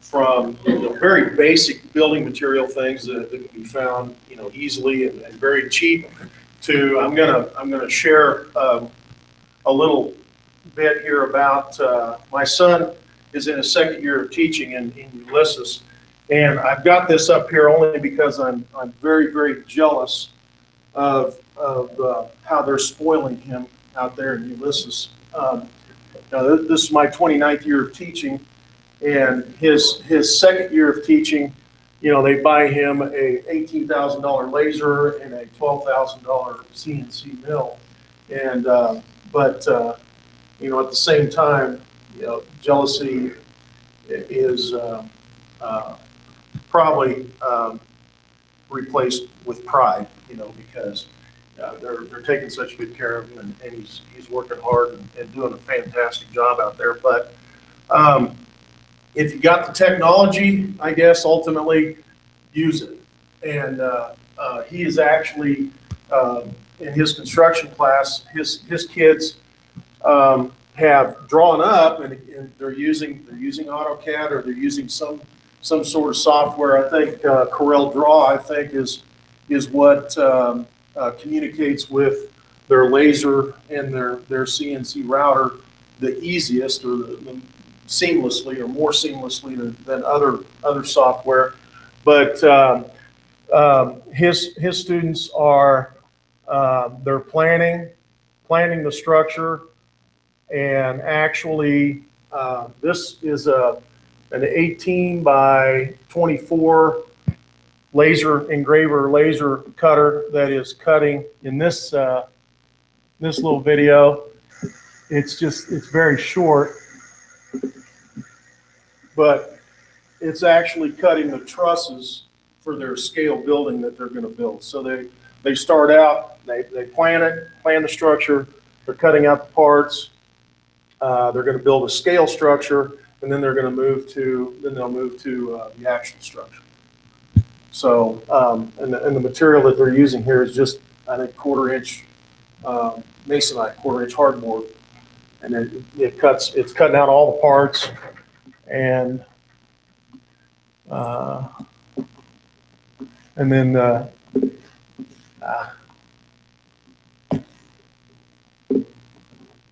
maybe they shouldn't buy me an $18,000 laser. Might be in trouble. But and then you can see the scale structure here that they're building, all out of, they didn't buy that kit. They made, they're using the technology to follow through with the activity. In the Engineering by Design process, they talked about using different colored clays to represent like adobe brick as opposed to concrete, so green clay, red clay. They say get some straw and Make some straw bars and use some strain and build the structures. Using foam board, things like that. Give them those materials that they can build the structures out. So if you aren't in Ulysses, the rest of us can use the supplies, and that's listed in their lab supplies and everything on how to set that up and what. Or most use a lot in architecture, and universities take their architecture classes. Yeah, so yeah, that's what they suggest using the actual engineering by design lab. I was gonna say, I'll just add one thing. I was gonna say, when you were talking about government regulations, because I'm a Commerce certified grant administrator, I know one thing that's become a big issue is environmental clearance for projects. So you do have to go through, checking, when you're wanting to build new structures, you gotta go through making sure that they will, each of the agencies will approve your new structures. Yeah, and there's a slide within their presentation that talks about you've got to get your permits, and that's all part of your pre-plan. Yeah. Do they bring up stuff like wetlands definition and stuff like that? Because a lot of problems are coming up with that. What? Wetland definitions, a lot of houses have been, basically they've been, told by the EPA that they're in a wetland. They didn't mention it in the PowerPoints as I was glancing through it, the exact environmental barriers to get the certain permits. They didn't go into those specifics. That'd be an element that could be added. It needs to be local too. I mean, each local area can have Because their a own lot of problem. farmers have that problem around here. Build a shed or something. That'd be a good way to bring environmental science into Northwest. Evaluation, the other E there. At the end, there's rubrics to go over understanding focus, use of related, and you can read that. I'm not going to read all those to you. They also suggested, hey, make sure you're in their notebooks. They're supposed to be sketching and writing these infrastructure definitions in their brainstorming sessions down. Don't forget to evaluate them on their notebooks as well. And then anything that they're demonstrating for you, any skills that they demonstrate in front of you, go ahead and evaluate those. So the evaluation part is there. The rubric, I just did a screenshot of it and put it up there, just so you know it's there. Not that you have to read it, so you know that. You put that in there. Yes. I might call it. In fact, at the end, I was really surprised about how math heavy the enrichment was at the end. At the end of your 5E lesson plan, you go on to the enrichment part. They talked about the geometry within construction. So I just did a Google search for this, geometrical construction. Obviously, you got your basic house structure there in the middle, but they're showing you what parts of the circle and how it's symmetry and geometrically proportioned. They talked about why are things straight lines instead of curved lines. So I put a graphic up there to show how much more distance the curved line covers than the straight lines. And that's going to be going to cost. More materials are used, the harder it is going to be, harder it is to match up. And they talked about standardized construction materials. Somebody mentioned that earlier. They were talking about standardized materials. So that's, again, that was just a Google image search. And I put up some dimensional lumber up there that are standards that you use. And that's why your houses are square rooms usually instead of round rooms and items such as that. So you have some volume to area space considerations there, and then just manufacturing, back to your manufacturing thing. This is how you manufacture it, so this is what you have to do. So that was the enrichment section of the lesson. Questions? I didn't think so. And there's your big idea again. We should have gone over systematic process of erecting the structures that meet the human needs, in particular trying to make a relation to the student and available resources. So things that you would do different would merely be, you're talking about materials, utilize what you have in your school versus what they suggest, display, draw, that kind of thing. I wouldn't, their PowerPoints are too wordy for me. It's all words and there's no pictures. I would put all those words down in my teacher's notes, and I would go search images and put the images up there, require them to take some type of notes into their lab notebook or their blog or whatever they're keeping their notes But all the PowerPoints that I've found so far in Engineering by Design have way too many words and not enough visuals. The words take precedence over the visuals, and I'm assuming, at least at the high school level, they can read at a basic level. If they can't, then obviously we need to work with them on a special case. 90% of them, I think, can read and not have to read it off the PowerPoint, have them saying 3D pictures and talking. Maybe that's just a good resource for a lot of information that the teacher can take and pare down just a little bit, or be able to apply, into a student presentation that they might be better able to understand or relate to more easily. So it's just a change I would make throughout the course. Is I would end up making my own PowerPoints that are based on pictures rather than words. You're a visual learner, aren't you? You like visual. I hope. You don't learn, I'm sorry. Yeah. You're tactile, kinesthetic, you're hands-on, yep. Question, I forgot what it was. Should have written it down. I was making notes, man. Because there's so many words in the PowerPoint. Too many. Videos and stuff that you guys added or stuff, did you? They were, the first video was already linked on there. The second video was a personal one he had from. Pulled from your son? Yeah. Okay. No, he texted that. Okay. Yeah, just Gloating. feel bad. I think he exactly responded to it. I've gotten, and over the course of the last several months, I've gotten several of those type of texts. Look what I got. Love you, son. Yeah, proud of you. Spoiled rotten. Along with a 3D printer. You know what they say, the older you get, the less of the new stuff. Yeah. Okay, well, thank you very much, guys, appreciate it. Yeah, that would be a great way to tie, if you did get one of those nice fancy 3D printers, you could do some structural, find something that they can design and print that they can actually hold, and get their hands on. Well, that kit that you were showing or whatever, they were making a model, I understood, but once they had that all designed, it looked to me like they could finish those off, sell doghouses for a little money making. Yeah, those were a little small, but I mean, you can scale that up. You can scale that up and That's what they were doing. yeah. There'd be some things you can do. Right here is my email that I'm expecting you to send all PowerPoints and modifications and everything you did. If you're sitting there now, in between times, you can send them to me anytime you want. And if you can copy them to me, I'd appreciate it too. I sent you last. Okay. You and Gay got both of them. Yep. Yep. Awesome. I try to take all the fun out of you guys.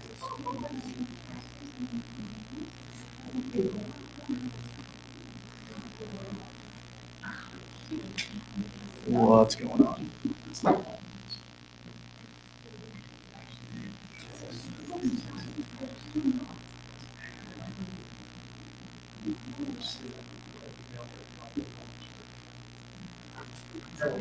Remember Gmail thing, something about what That was my school.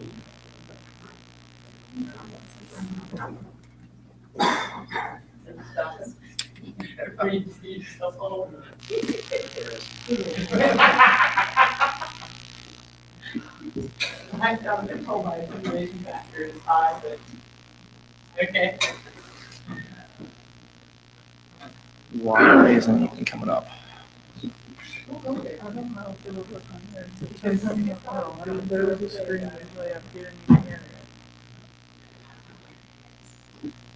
Yeah.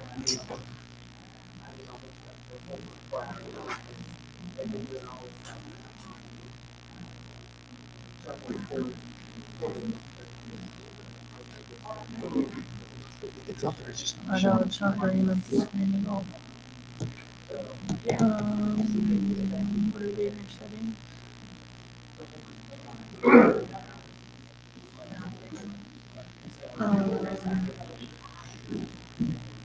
The inner system preferences.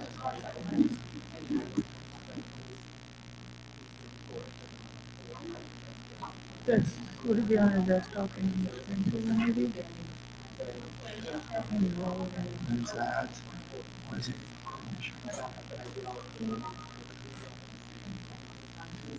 It's just not the screen that's showing up.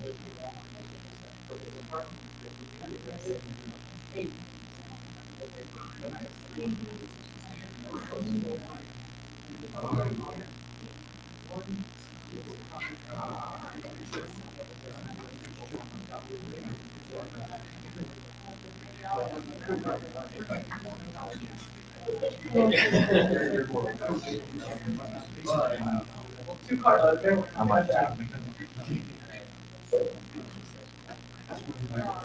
Hey, would you talk to your manager? Just because it's right up, and right up.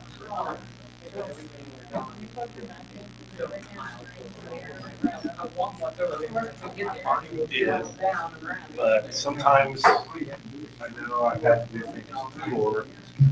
Go to your settings down at system preferences. There you go. And go to display. And then go to arrangements.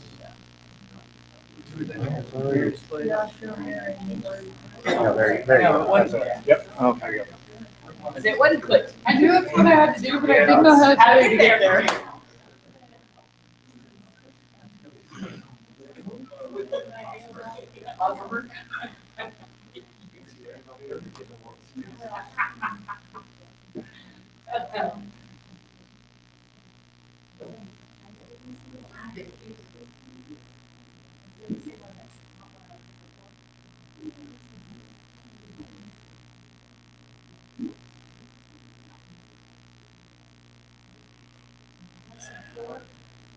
Yeah, Unit 3, Lesson 4, Information and Communication. Let's put this on. This, overall, I thought this should have been done earlier instead of after everything, because without communication, there's nothing. Okay, this goes through human to human, human to machine, machine to human, and machine to machine. Here's my PowerPoint. So I started with, theirs I thought left out a lot of the stuff, a lot of the information that they wanted done. So the types of communication, human to human, human to machine, machine to human, machine to machine. We have human to human, we have verbal, process of using words. Okay, then also nonverbal, then kinesics, the study of communication through gestures, posture, movement, and haptics, the study of communication through touching. Okay.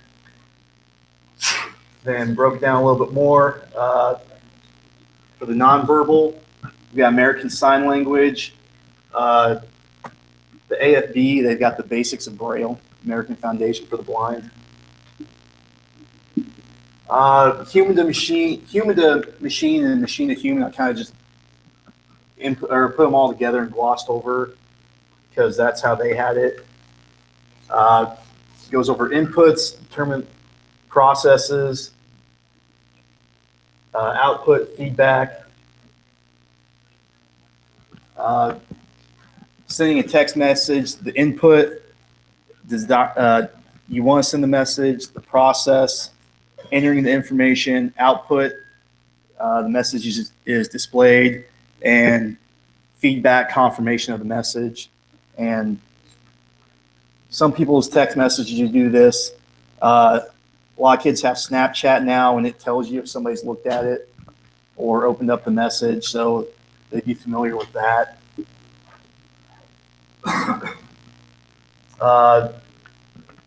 Other pieces, got the source, encoder, transmitter, receiver, decoder, storage, retrieval, destination, and just the process of sending an email. The source, the encoder, keyboard, however you're going to use it, transmitter, your modem, Wi-Fi, or receivers, the router, goes to the decoder, the next person's computer, storage on the hard drive, the Google Drive, however they use it.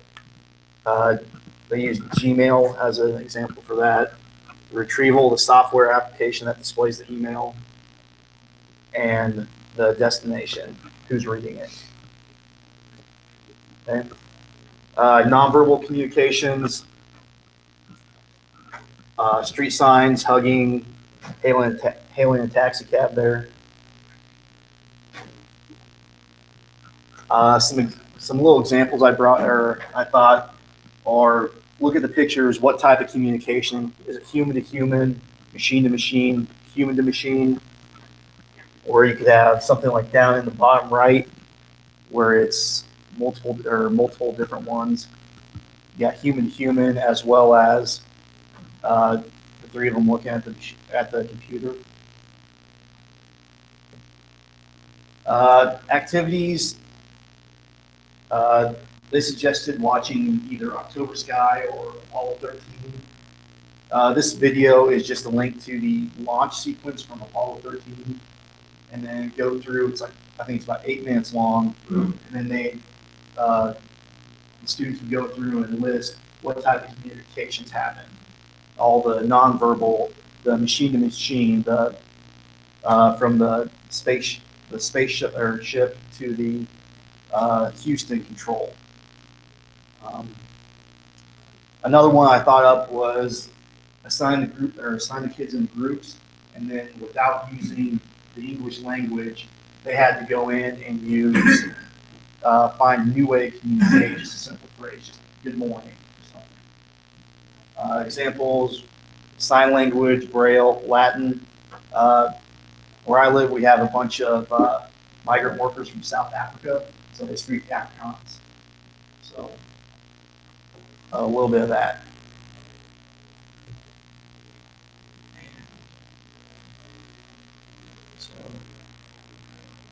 Another thing they had, their enrichment was the students would create a website for a travel destination. And so all the pictures, culture, everything about that, they had to make it and convey it to a potential customer.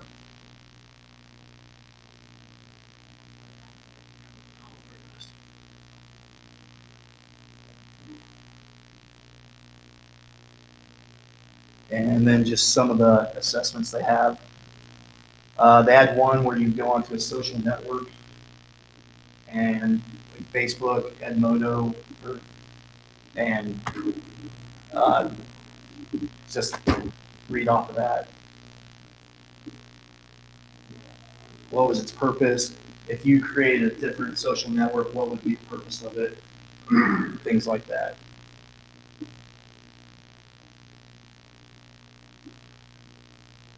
Just different types of communication.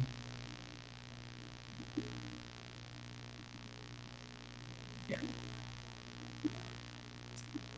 Like I said before, I thought this should have been done earlier instead of after the fact, 3 units deep or into the third unit. But that's just my personal preference on that. Any questions? Did you go through all the resources? Did they all work? It was all the resources that they really had was connect to the Internet Movie Database and just a YouTube one. There's nothing. It's pretty basic. Would you teach this unit, or would you encourage in your school collaboration with language arts or speech teacher? Or? For this unit, I would teach it in my 8th grade computer apps class. Okay. Because I see so much language arts stuff in this unit that would really be easily utilized there. So if you were teaching this, this would be one of the first units that you would probably do? Yeah, with all the email and the types of communication and the visuals. Is the PowerPoint that you created that? I created this one. I took what they originally gave and where is it?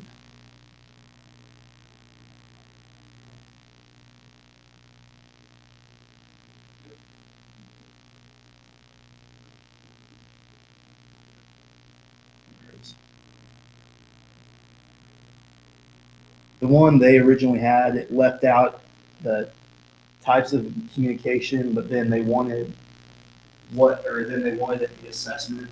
So I added all that in. There was no mention of the human to human, human to machine, that type of things. So I added all that information in. Questions? Comments, concerns? All right, thanks, Joe, appreciate it. That means Gretchen and Brian are up, followed by Josh and Andrew and Bob. Is it Andrew or Drew? Your name tag name Drew? Andrew. Andrew, okay.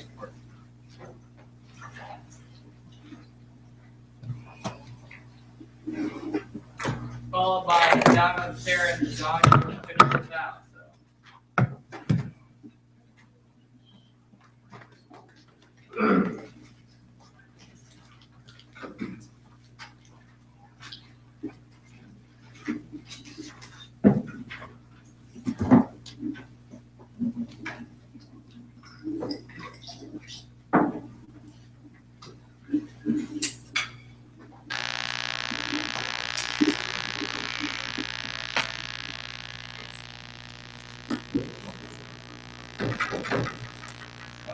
As they get ready to do theirs, at the beginning of our lesson, they told me to start your food journal for this lesson. Oh, did you? You have a week's worth of food journal already to get ready for this lesson. Your lesson was Free. Instruction right at the beginning, so the teachers know how the students start a food journal for this week. okay, that's good to know. And I was like, yeah. And now I know what. For your 3.5. Yeah. So if you look, yeah, so that's, design is in agriculture and transportation is the starting point, but if you, go on here, let's get on the right side. It asks you to write down everything you ate yesterday. They actually want you to keep a week-long log. And so we just thought it'd be, well, maybe something happened.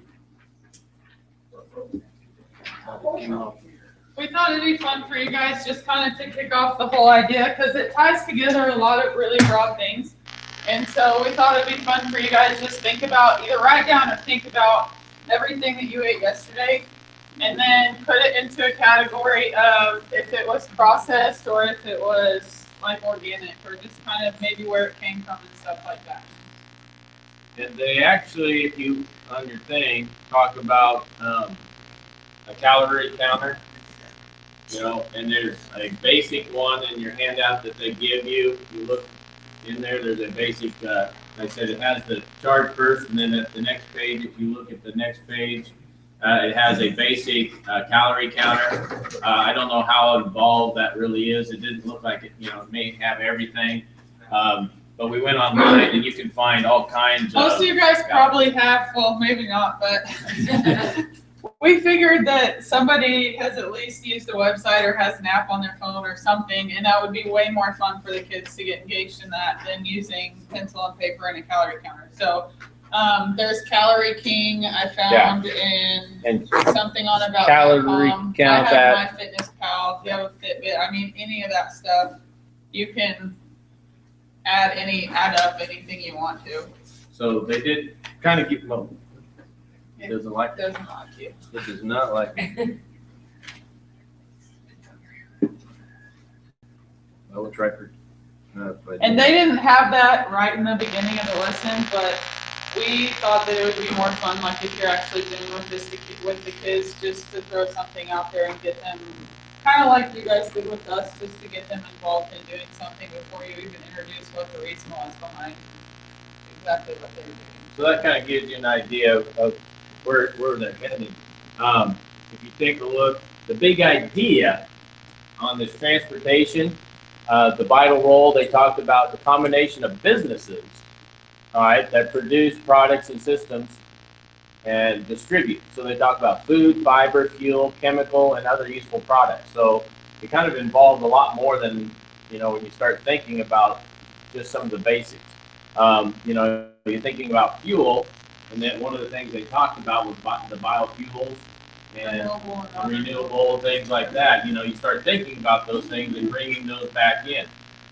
Transportation is where we got into a conversation that really involves a lot more, and we've already done the activity for this part, which was the soybeans. So the big project at the end we've already done. So it kind of comes back to being able to understand that a little bit more.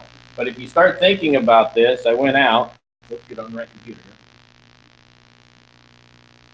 You know, there's a lot of businesses that actually make up agriculture. You know, it's not just the farmer.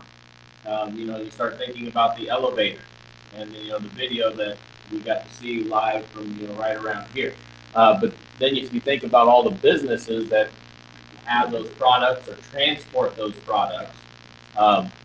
But I went out and got a definition of agriculture just to get a little better idea. And the art and science of crop and livestock production. That's the definition that I found out on the web. But if you think about transportation, this is the part, like I said, I had a conversation, and you really have to stop, and I think you really have to understand that here's that definition. Transportation is how an agricultural product goes from the land to the consumer. But there's a lot of pieces in that, you know, and I help a guy farm, so I drive a truck. But, whoa, if you just think about that, you miss out on our project.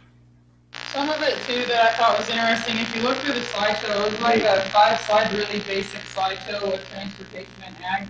And that's something that you can really get the kids excited about, because through history, even the Erie Canal or the railroad systems or your first refrigerated cars were because of transporting meat or transporting some kind of agricultural product.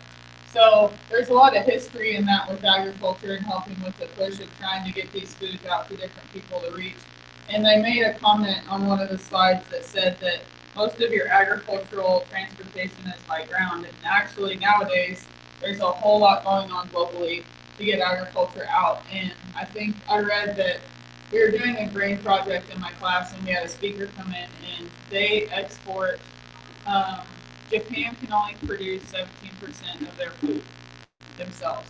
So we basically export a lot of things to Japan because they cannot produce more than 17% of their total food that they need.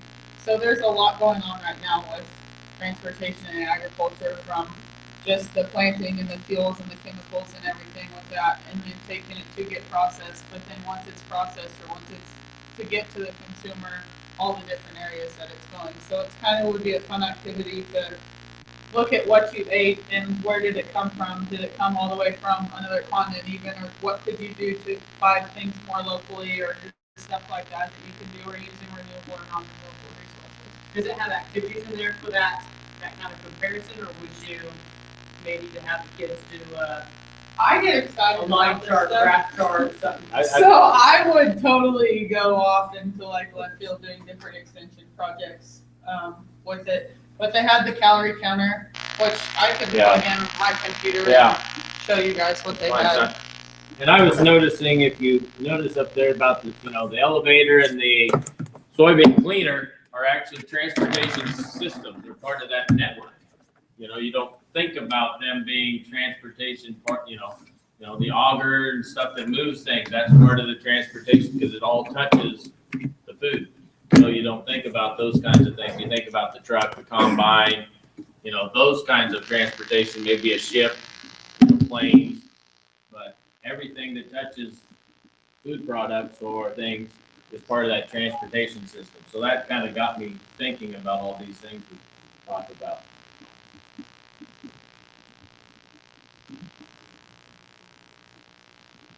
So they have the snapshot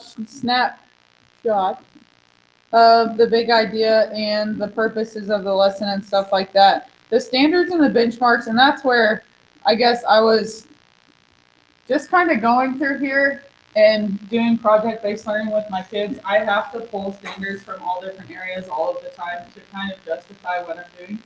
And I feel like that you could get way more into this if you wanted to.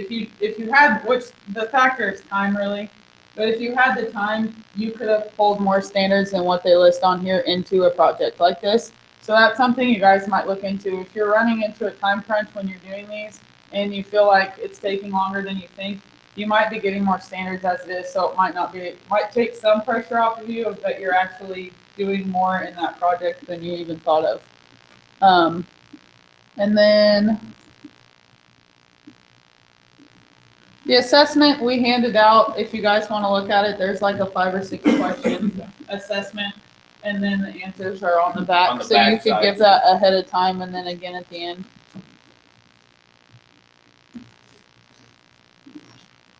It's kind of a shorter lesson, I feel like, besides the soybean sorter. So like some of these slideshows, there was like 40 slides in the slideshow, the introductory slideshow that they showed you guys. There was like 5 slides in this one, so it was shorter. So your resources and stuff, they weren't as in-depth. They have 2 different videos with the silo simulation just to kind of show the kids what it looks like before they start working on that project.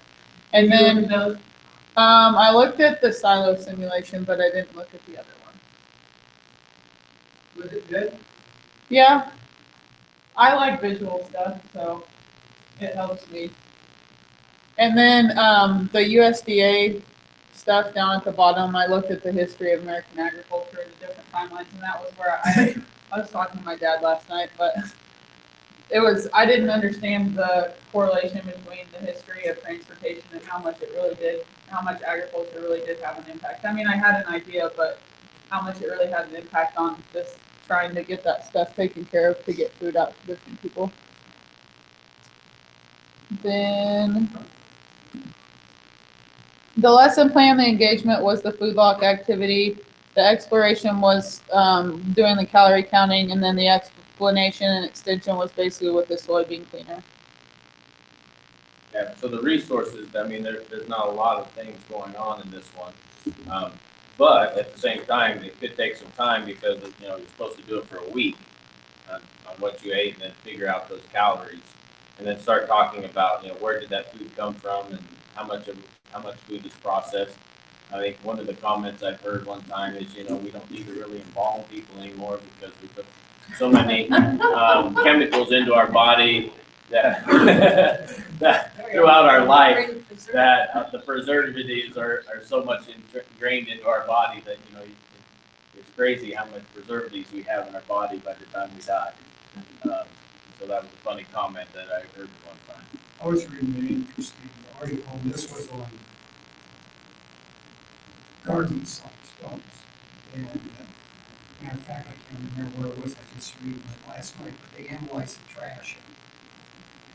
And over time, there's been a large decrease in the amount of foodstuffs because of the new processes coming on that preserved food where they don't have to give it away. So you've dropped a large percentages from back in the 30s when they got refrigeration and different types of systems. That amount of thrown away food dropped dramatically. So you actually were saving food. Well, I think it's in that video about eating McDonald's, and they talk about, as the big thing about, you can take a McDonald's soy burger and you can put it away on your countertop and it will stay there for 3 years and not biodegrade. So there, to me, even though this has very little, once again, I'm that strange teacher that's going to start pulling things like, I'd go to the history teacher and I'd say, you really need to do a transportation of where it came from, what we started with horse and buggy across, and then we moved into cars and rail systems. You could do PE. I mean, I health and have to fitness. do that, yeah. There's a lot that, and I think when we first started looking at this, it almost was too much going on when you're trying to give us, like, when we were trying to figure out what to do. Because we were like, well, the big idea is the transportation, but then we did the soybean sorter. What does that have to do with transportation? But it's still part of that huge process. Getting the materials where they need to go. That really kind of threw me, because I'm always thinking some kind of mode of getting it from one place to another, not just touching the food in some aspect. So that was kind of an interesting change. Which another thing that would be really good for your kids is to see and actually do interviews with the food staff. When do they get trucked, on what days, what materials come in, from point A to point B, where does it have to go, what time does it have to be? They have a time factor that it comes off the truck, it has to be put in the refrigerator. If you have a salad bar, which most schools have done away with salad bars, because they have to temp everything every so many 20 minutes or whatever. I've got a good friend that has been in the food service at a school for 22 years, and she said what she used to do and what she does now is just absurd, because she's constantly having to temp the meat to temp out that they're serving from junior high to high school to all 3 lunch periods. So for the students to get a better understanding, like I said, I would drive my school system nuts, because here I come again, oh God, what does Cole want now? I want the kids to interview the school staff. I want them to be in here. I want them to take shifts to see what food comes in from point A to point B, where does it go? In Madison, where I grew up, the elementary school is where it was cooked. And then it had to be transported to the junior high school for food meals. And so there is a whole lot more than students ever realize when they're talking about food. We did that last week. So we were talking about composting and food waste. And we went to our cooks and went to talk to them. I didn't even know, I didn't even realize what they had to do, and it made me appreciate them more, but they throw away a lot because of the documentation and paperwork and temping and everything. If you have to warm anything up, it's crazy the amount of paperwork they have to do. And so a lot of times, and you can't take it home, obviously, but I don't know, it's nuts to me how much from school food, we give them free and reduced lunches all the time and everything, and the kids all. But they have to put it on the plate. That doesn't mean the kids have to eat it. No. And speaking of, I remember they doing a big article, and the elementary school, they put great big trash bags in the gymnasium, and they dumped all the food, and they all put gloves on, and all the milk containers went here, and all the fruits went here, all of it. They separated all the trash to see how much waste they had. Yeah. And kids were throwing over half of the food that was being put on the tray, which I go back to my school system, I fight it. I still think it's terrible. They say that they do not have enough money to pay for cooks, so they buy prepackaged, preservative, high starch, high carbohydrate foods for these kids, and the amount they put on it is so little that when you look at the trash, the kids don't eat it, so why serve it? Yeah. I just don't get it. So I see huge. But yeah, there's a lot. Yeah. And one thing that we kind of wanted to hit on no one's really done anything on assessment in here, we hadn't worked on it very much. And so we printed off the rubric for you guys and stapled it in the back. And I don't know, it's really up to however you guys want to do it in your classroom, if this is the rubric you want to use, or just kind of use it as a guideline or whatnot, or if you want the kids to see that before they do their project. But if you look through that, it really kind of gives you a good step-by-step process for the kids to kind of go through while they're working on their projects. And I always have my kids grade themselves when they're done, and it makes them really uncomfortable. But it's really good for them to have to think about, critically think about what they did and what they didn't do. And they're actually pretty cool. The first couple, they're always going to grade themselves. Typically, you have a couple kids, they'll grade themselves low because you realize how many kids don't have the confidence in what they did. But then they'll get more comfortable once you sit down with them. I individually will sit down with all of my kids and comment with them and go over these rubrics with them. And they really enjoy that. It helps them with the process for the next time. But that's kind of, the rubric helped me as kind of a visual to break it down more into a step-by-step of what they're looking for or what you're looking for the kids. The kids like that stuff typically. It's pretty long. It's really you long. really look at that rubric, I mean, I was like, whoa, there's quite a bit here in that rubric that you have to go over and be able to communicate. And obviously, I think you'd have to have this out prior to doing, the activity we did. But if you start looking through here of all the things that are, required to go in that journal somewhere and document, all that, it starts really becoming, wow, there's a lot of information here that has to go down into a journal. And if you guys are not, as teachers, if you're not required to do the journal, then how are you going to assess that and do the grade? Yeah. And so there's a lot of information on that aspect. Words are not part of the critical assessment piece here. I will tell you, there's a couple of USDA programs. One thing Carolyn mentioned about the food waste. One of the reasons USDA put in the fresh fruit and vegetable grant program was to give kids an exposure to foods that they saw being wasted in big time in the lunchroom. That if they actually got to taste it first somewhere, in isolation, before they saw it, they were more likely to eat it. And school districts that have at least a 50% free and reduced lunch rate really ought to look at that. Because it's a grant program. It's a simple application they do every spring.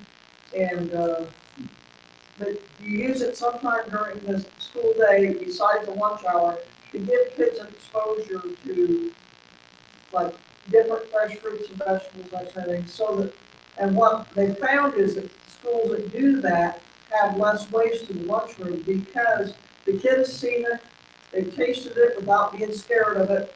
Someone's talked about what it is, that kind of thing.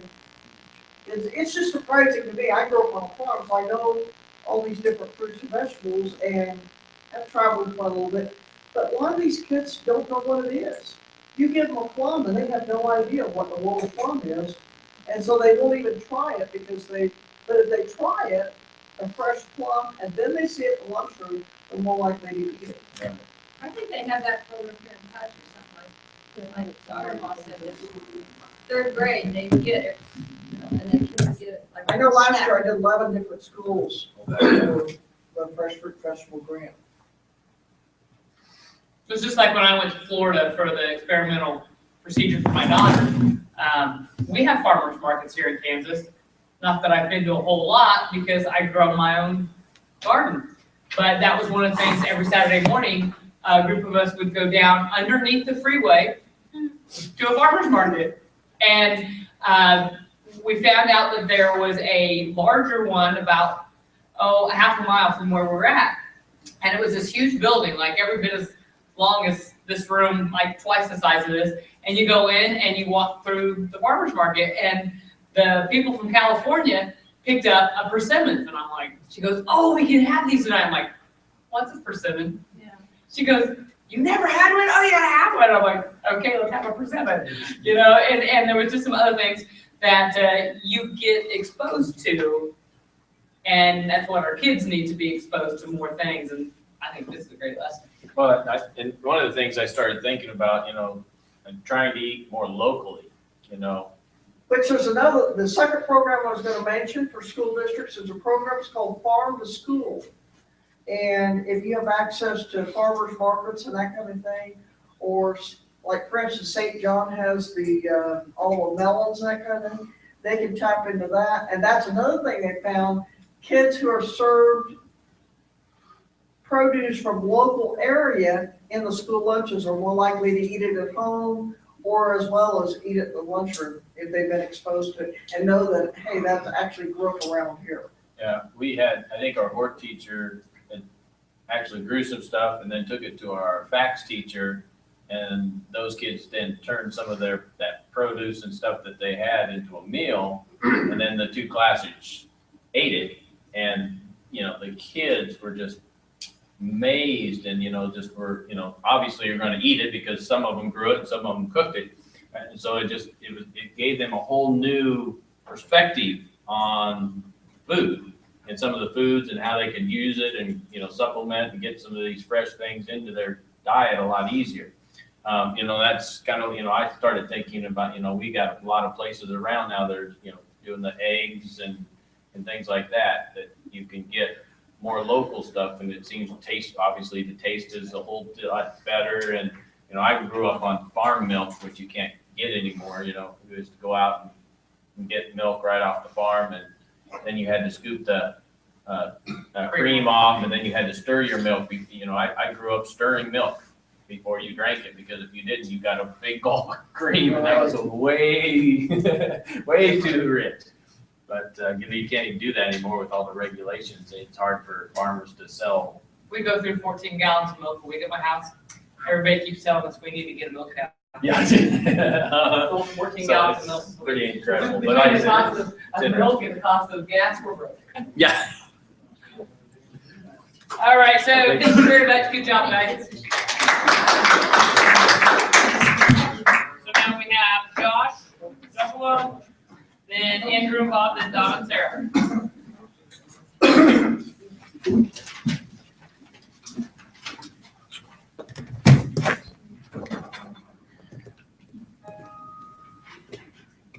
Josh is doing Unit 3, Lesson 6. 3-6.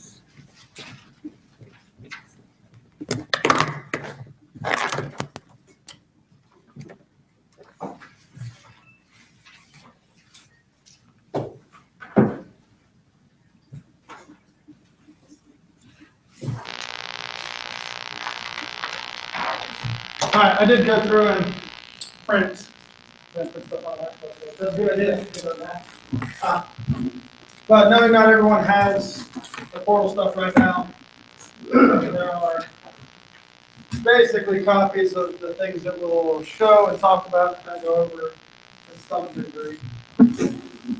So if you have the portal, this is repeat. You can.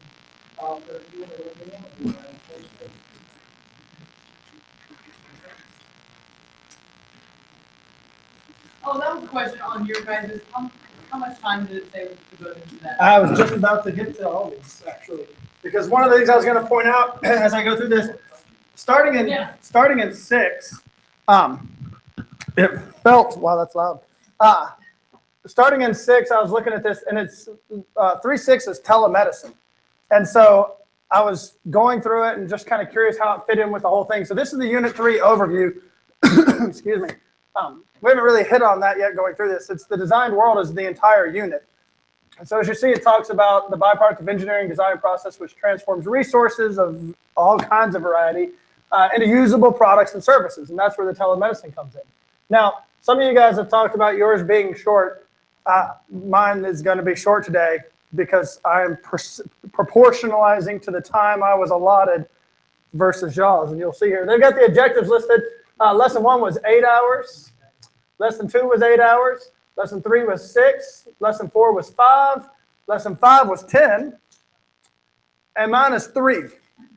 So I'm already halfway through my time if we go proportional. So I'm going to speed this up a little bit as we go through here. That's right. But that was the overview. Because again, as I got into it and I was looking at telemedicine, and trying to figure out, where exactly it kind of plays into the whole. It was kind of interesting to look at. A lot of communication. It played off of when you were talking about thinking that earlier. I was like, what if that moved earlier? This would almost have to go earlier with it. Person to machine, machine to person kind of thing. You have this overview. You have the snapshot on that first front and back page. I did go through and look at everything in here. The engagement, the first, after you flip through your page a little bit, I went ahead and printed off the 361. You can see it, list file 361. I should look down here instead of up there. File 361 is listed right there. It's a scenario about you and some buddies hiking the Appalachian Trail, which is a long way to hike if you're doing the whole thing, I guess. But you're like up on the highest point in Tennessee and drop 14 feet accidentally to a plateau below and hurt your leg, and you stand up and you can't realize you can't put weight on your right foot, and it's you and one buddy. And then it just asks, what do you do? What do you do at that point? And that's kind of the introductory thing to get students kind of brainstorming about, what would you do? You don't have availability of a doctor right there or even easy access to get back to one all that quickly. And that's a fairly real world situation. You hear all these stories all the time of hikers that are out and this happens or that happens or anything else. And then it kind of goes into the exploration part. There's a video in there. That's actually a news story. I didn't pick up per se where it was from. I think it was in the northwest region. I talked with a doctor and a patient there. And it showed the doctor basically having a patient visit where the patient was hundreds of miles away. But there was a machine set up in this little town where they didn't have a doctor. And so he had real-time feeds of monitors of things from her and was communicating video conference with her face-to-face there in the room while not being there himself to be able to handle everything with her and her baby. So it was a pretty good video. I was going to show it here. I wrote it down. It was 2 minutes and 40 seconds, so it's not too long, but it's a good time frame for students to watch in a class period. You get too much longer than that on a news story especially, and they'll start to lose some interest there. Exploration, do it, yeah, that's right. Sorry, not a time. I'm almost done actually, so that's pretty close. The exploration, they got the presentation. I downloaded it down here also. I'm 100% in agreement with the wordiness. I don't shy away from words as a whole, but I think there are probably too many of them in here as you go through it. But they're defining a whole lot of stuff. So they're defining telemedicine right off the beginning, giving the kind of big idea for that. Basically using technology to communicate one way or the other without having to be there. There we go again. Then they give examples of telemedicine. I know I'm going fast, but we're not actually teaching you the lesson. I'm just showing you the highlights here. Common practices, more common practices, and then commonly relies on the following technologies, talking about some of the things that are in there so you can integrate those ideas in. And all of that is to get students thinking. That's the whole PowerPoint, by the way, that they gave. I still think I'd probably abbreviate it down. Change it up a little bit, pick pieces that I like and put it in a different slide. But the whole point of that is for the extension. There's an article, which again, if you flip over, I printed off for you in there, about Haitian relief from the tsunami and things like, or earthquake that caused the damage and things like that in Haiti. And they mentioned some things that could be construed as telemedicine in there. And so the students are supposed to get together. So on the next handout, they're supposed to get together, reflect on that article, and talk about what telemedicine things are involved in that. And then the interesting part, the abstract part, the reason that I like that where it talks about what typical technologies are involved in telemedicine, they're supposed to make predictions, come up with ideas, things that could be used, that telemedicine could be used for in the future. And that's where they're really getting into the higher level thinking. Everything else is kind of introductory level, low level thinking, concepts, terms, here's what's happening stuff. But kind of getting to that high level thinking is make some predictions, come up with some things. What are some things you can do with telemedicine that maybe haven't been thought of or maybe actually are out there? Do a little research on it even and come back with some ideas of ways you can incorporate technology you already know exists with things that maybe aren't there yet or ways to use that technology. Now, that's pretty much what's all in here. Having said that, I did do a little bit myself.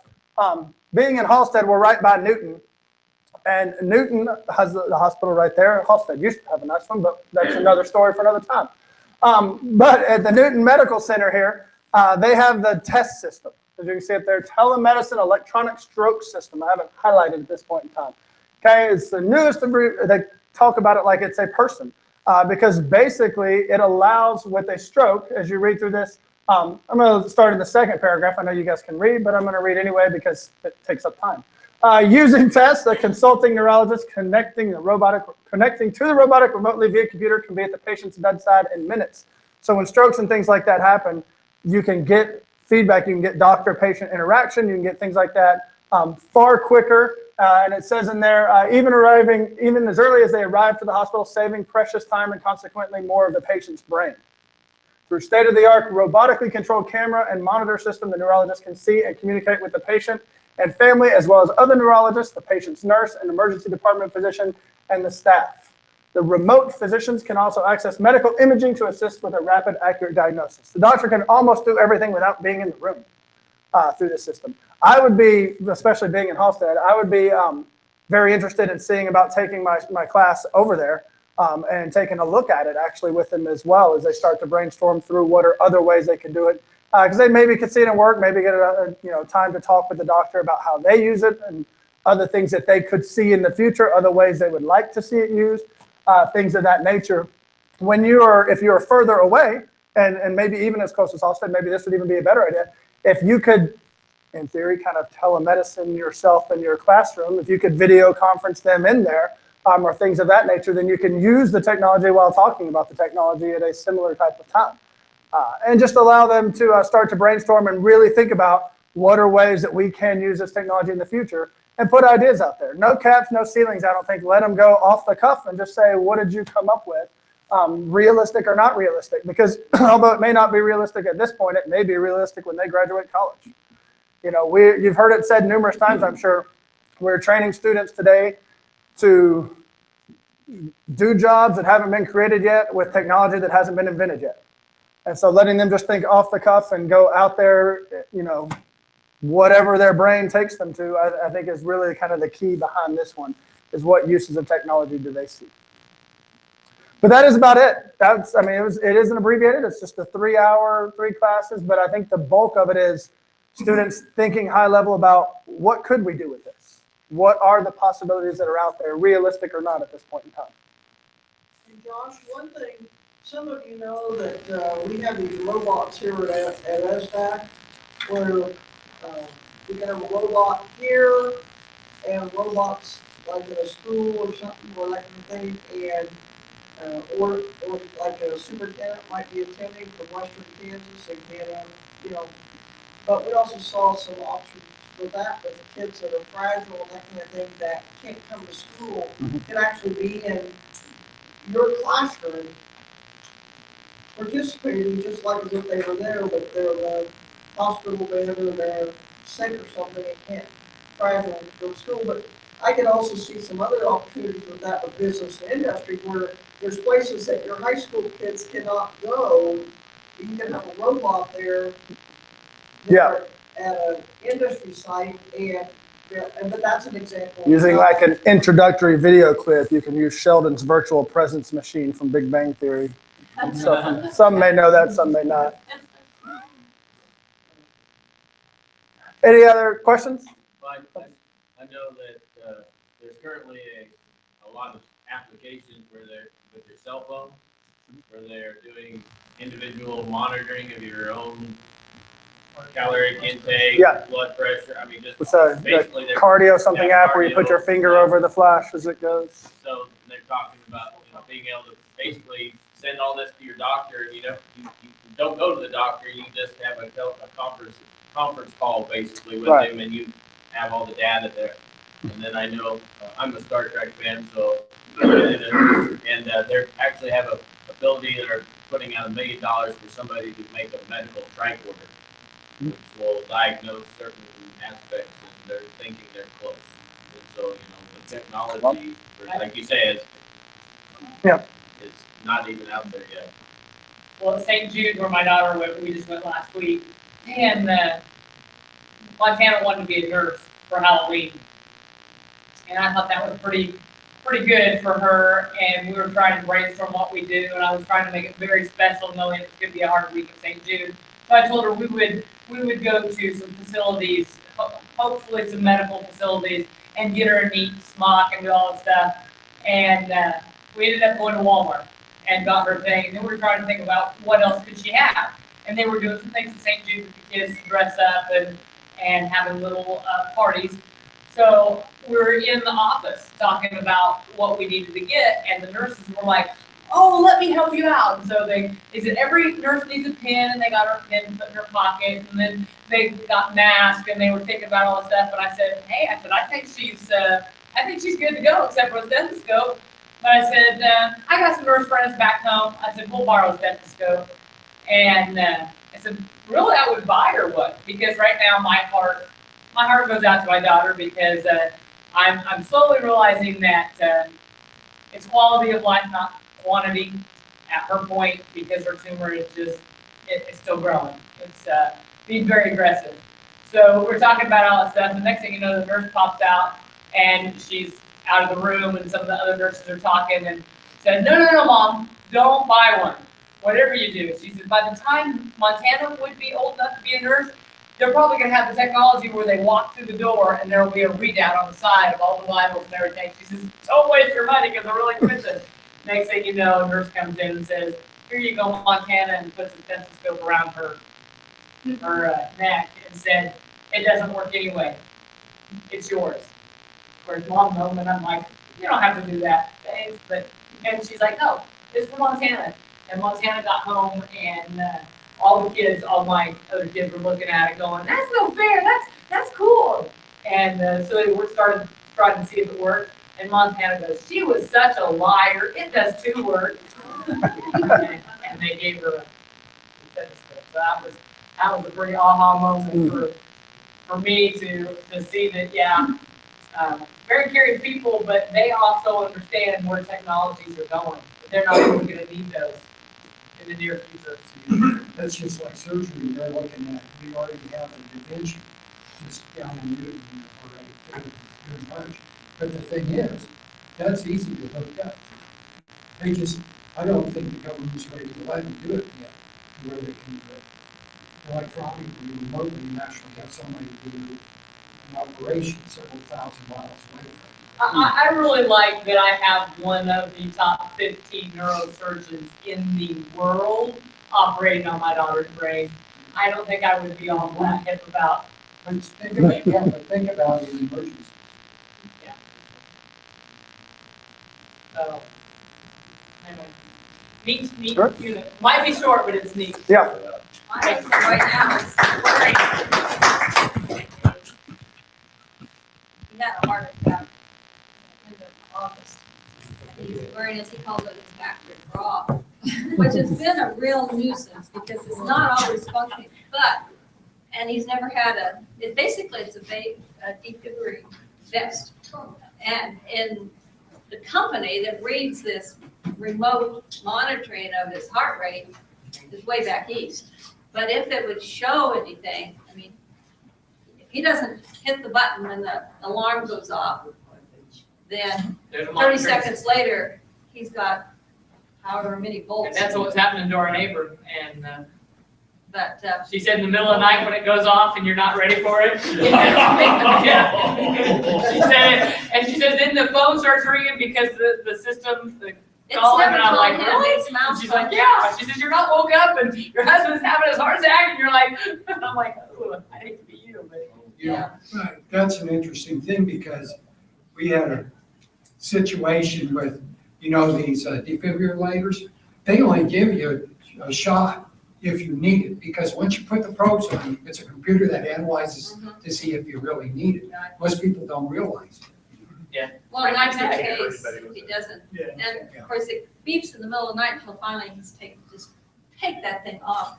If any little tab that's all around him gets a little loose or twisted, going big, until he. It's nice sleep, huh? But then the alarm, and it's his heart rate racing. But see, Sharon, you're bringing a very good point, is that you guys have people in your communities that would like to share their medical conditions and share what's happened and get community involvement. Doesn't have to be the teachers in the school. Use your community resources. There are people. Well, when he got his shot or flu shot, the health nurse, her husband has a very large heart, and he has a built-in, pacemaker and a defib. It's never gone off, but she said, and I hope he's not driving if it has to. But he can't control it. Mac just presses the button when he's not feeling anything, and nothing else goes on. But hopefully by Friday, they say it's cleared up and his function is high enough that he doesn't have to wear it. But Rod always has that built in. And it will defib him if his heart rate stops. You walk along that even though your heart's not working. Yeah.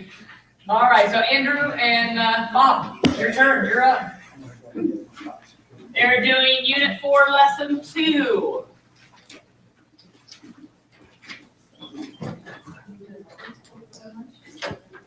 Do we think we need time for a break real quick, or do we want to pound on? Are we breaking for lunch? Well, that's going to be your choice because we have these three. Andrew and Bob have one, Don and Sarah, and Dawn. There's 3 more to go. We can break for lunch and come back and finish these, or we can pound out and be done about 12:30 and let you go. Really quick. I just Found it out, that would be all done? all done. Are we gonna get information about college credit? Yes, I was about to step out and go get that, but I just wanted to see where we're at. I know that there's a couple people that needed to take restroom breaks, so I didn't know if everybody wanted to just take a break right now, real quick, for a couple minutes. It's up to you.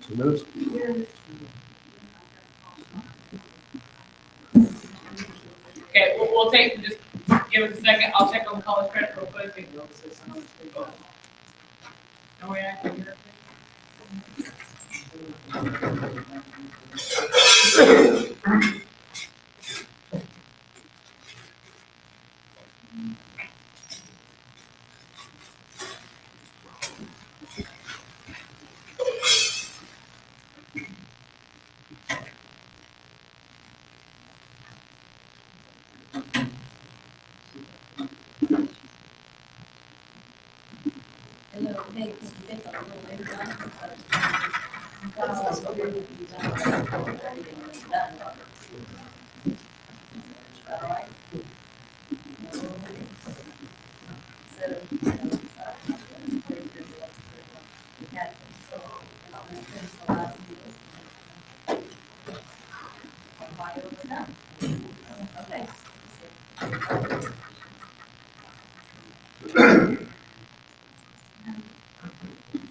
I'm reading, trying to read your shirt. Jackets and black what? No. Oh, black out, okay. I only looked at that because Sterling is black there.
No problem. So you're saying yours is really short? Yep. Okay. Well, yeah, we should be out of here in good time. Do we really have to wear those? Well, you need to have them up so they can Oh, they- hear you. Oh, they can hear me all right. Not these guys, the video, Okay. the video feed. Probably on north. Right down here. Wait. Oh, wow.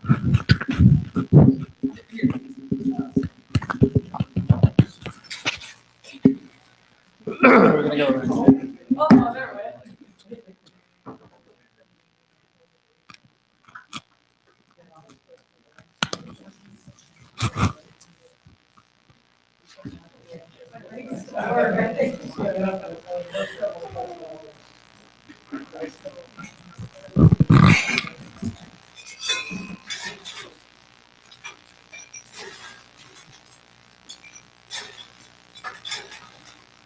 3 more groups to go.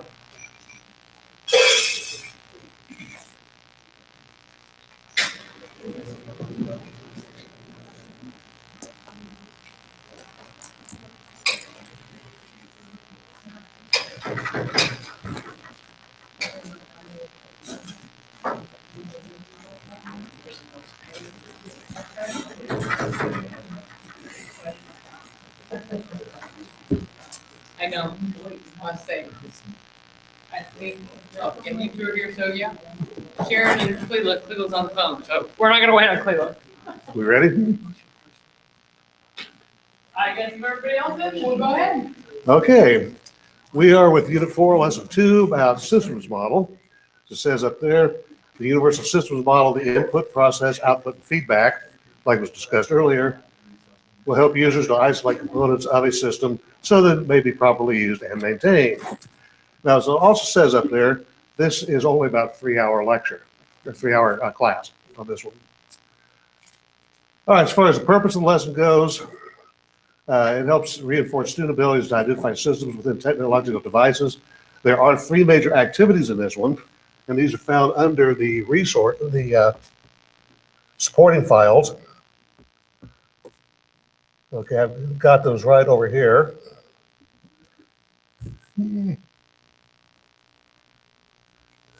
Okay, 4.2.1 is the systems model. In your engineering design journal, respond to the writing prompts below. Use complete sentences. What's a system and what's a subsystem? Okay, another one.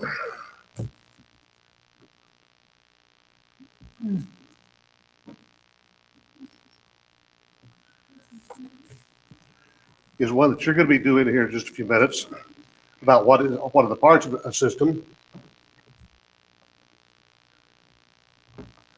And another one.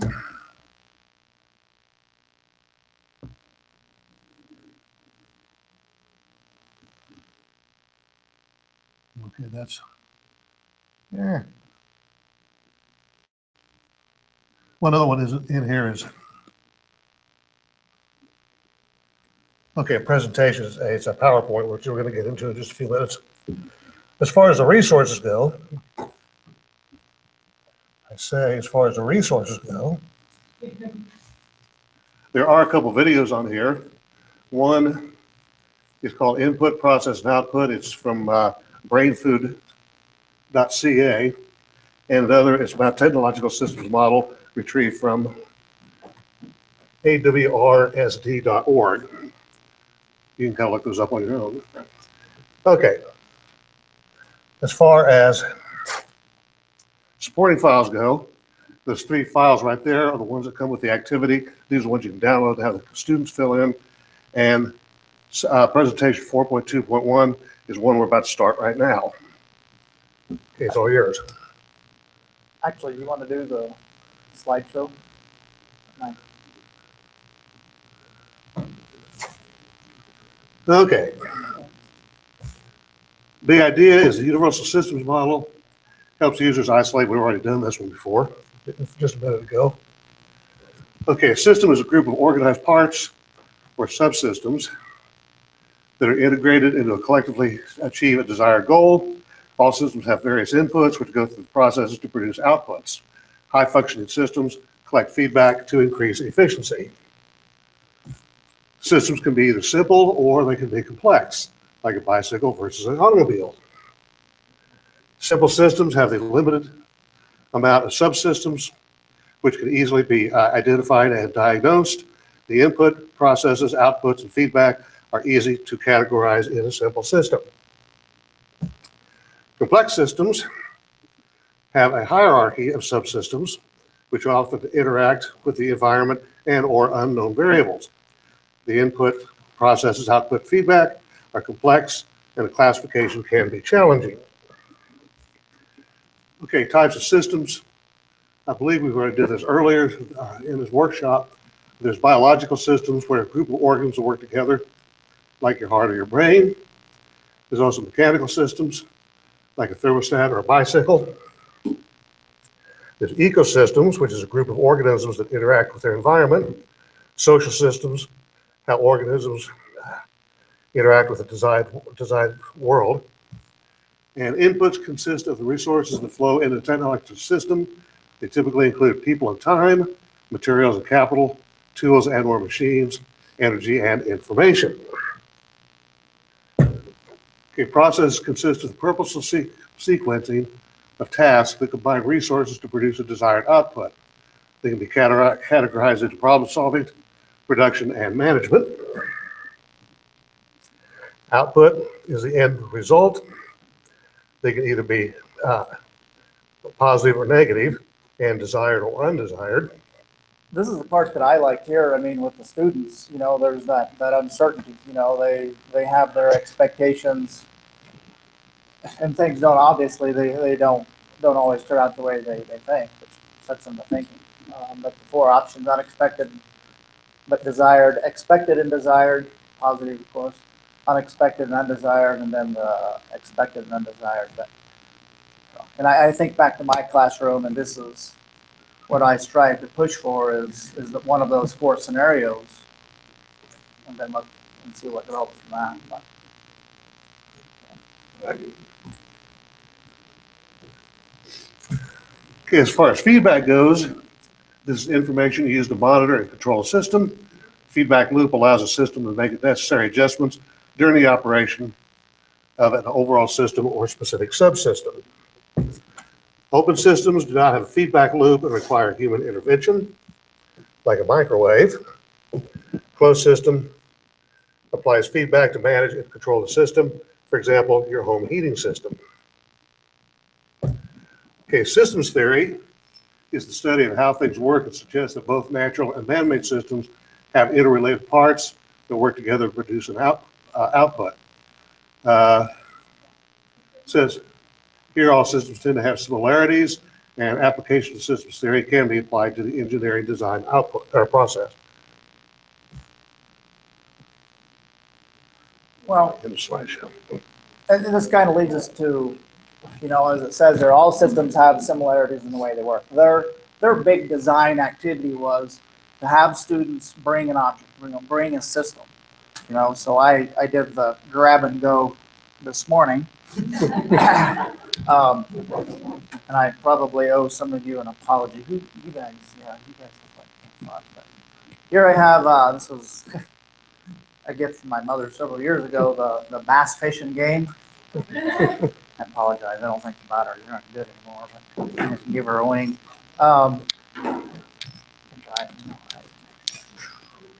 So I mean, the scary part is to this is who knows what kids are gonna break, you know? Something you're familiar with, something you're not familiar with. And I think that's the big thing is to make them stop and be aware of, wow, just about anything's a system. And I guess the first step of this whole lesson is, or what they have you do is go through, identify the types of a system that you're dealing with. And once again, back to the slideshow, is it a biological, mechanical, ecosystem, or social? So, I'm sorry. This isn't mine, but you can use it. You know? So I don't know. So, but what they talked about is having the students write this up and being all technical and in their rubric, you know, is how we were evaluating. But if we just go around the room real fast, I mean, this little device here, which type of system are we talking about there? We think it's biological, mechanical, ecosystem, or social? I mean, I would agree. You guys back there? Yeah. Probably. Probably. Social. I don't know. There's it going? Okay. We'll probably come back to yours. This is maybe the best one, but mechanical. So, I mean, I think this is a good sample of what students are going to bring. You know, we see it. It's probably going to be hard to bring biological systems in, or ecosystems, or social systems. And I was sitting here thinking today, oh, what a perfect opportunity. What's the big social system that's occurring today, this Tuesday of November? but if you stop and break it down, it has all the four key parts of the system. So that social one's maybe hard to identify, but actually today I was thinking, wow, what a perfect example of a social system and having all the 4 key parts. Whether it's desired or undesired results. Right. So the activity then has each group or each student with their object identify the 4 parts, the input, the process, the output, and then feedback if it exists.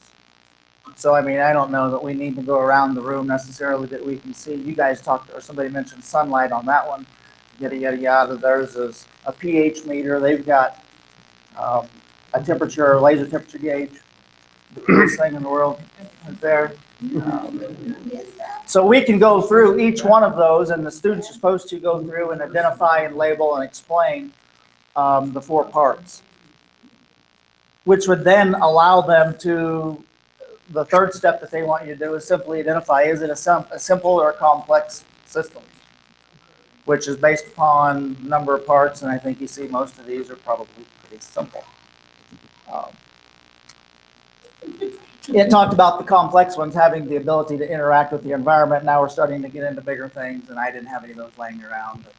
So I don't have an example of complex. Then the 4th thing was to determine whether it's an open or closed system, which was simply whether or not there's any feedback coming back from it. So that one's, what's that? Feedback, yeah. So, and this little device here, I actually like to, and I don't know. I mean, to me, it depends on how technical you want to get. Some of it, I think, maybe you're. Feedback coming temp-wise. Sure. You got feedback, it says it's pH. Yeah. Feedback. I was just looking at. Well, it depends on how, on interpretation. Right. And I was looking at, and thinking, debating back and forth, but it defines feedback as the loop allows the system to make necessary adjustments. So yeah, that does give a temperature reading, but does it make any adjustments from that? So is that feedback? So I think what you could really spiral some time into this is discussion with your Well, I kids. could say this one, yes, because he went from his hot coffee at whatever it was, 112, to his cold drink, Right. which was 32, and made adjustments. Right. The one I like adjustments, if that's fully charged with that, there's a whole bunch of adjustments on that. Lure, location, tension, rate of reeling. I mean, there's a whole bunch of feedback that comes off of that one. And I would like that.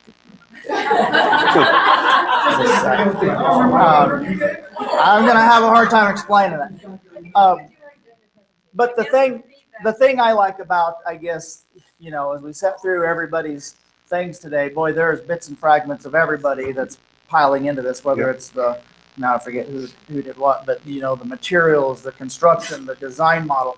I mean, you can start to break these things down and identify all those parts. The one thing that I was also thinking about is lesson 4.1 was the core technologies, which nobody's giving a presentation on, but we did. But here they are. The reason I brought that guy today is because when we were watching up there, one of them we didn't see was anything to do with light. So there's light, a core technology being used within part of the system. So that's why I brought that one.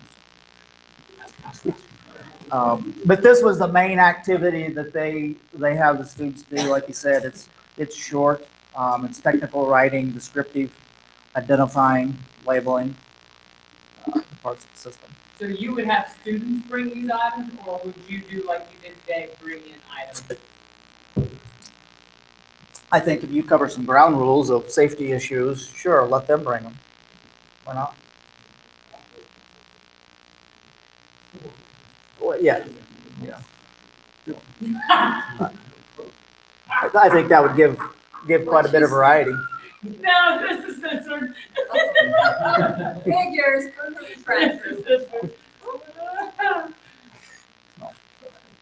I believe. You could have a kid, I was thinking environmental, those little plant things that are all, Yeah. whatever you call it. Terrarium. Yeah. Yeah. So I mean, they're out there, and that's the thing. I was, it took me a while. I was like, man, anything's a system. Yep. You just have to isolate it to know.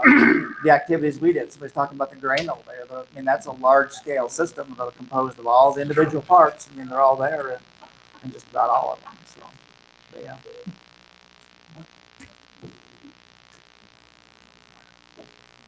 I'm done. We're done. Maybe go no. But that one, that's really fun there. You know, with my freshman, you know, in the scientific method, obviously sunlight is what makes her, I call it the whirligig device. You know, and what I like to do is antagonize them and, you know, and I'm back here flipping the switch, or, you know, or I may actually have a fresh battery. I'll act like, you know, just anything to throw them off and you know, but it's fun because then they go, well, what happens if you get this light? Well, what happens if you get that light? Or what happens if you bring a hairdryer? I mean, you know, it's scientific method real quick. But they seem to like it. So like you said, this lends itself, this whole lesson lends itself really well to technical writing, language arts, like that. However, there are so many other pieces. Oh yeah. in this. I mean, this opens up, you know, just in about everybody's, you know, we've seen lots of our material with topics that spin right out of this. Okay. Questions, comments, concerns? I know that you were saying earlier that Yeah, that's what I was debating too. I think, you know, because it is, yeah. Like after you do core technologies, maybe Yeah. introduce this. And communications, core technologies, and then. But see, that's the nice thing, is you guys have the opportunity to trial and error and give us some feedback, because, you know, what works for one might not work for another, but you've got that flexibility. I really like about this. So. That really makes the kids start to think, and like you said, start to learning to do the writing about it. All right, guys.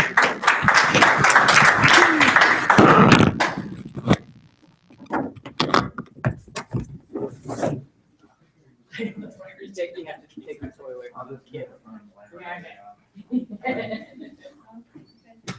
All right, so we have Donna and Sarah, I believe.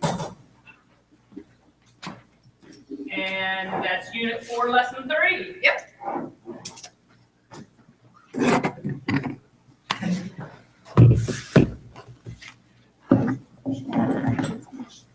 I don't need that, whatever it's called. Yeah, we don't need a dongle.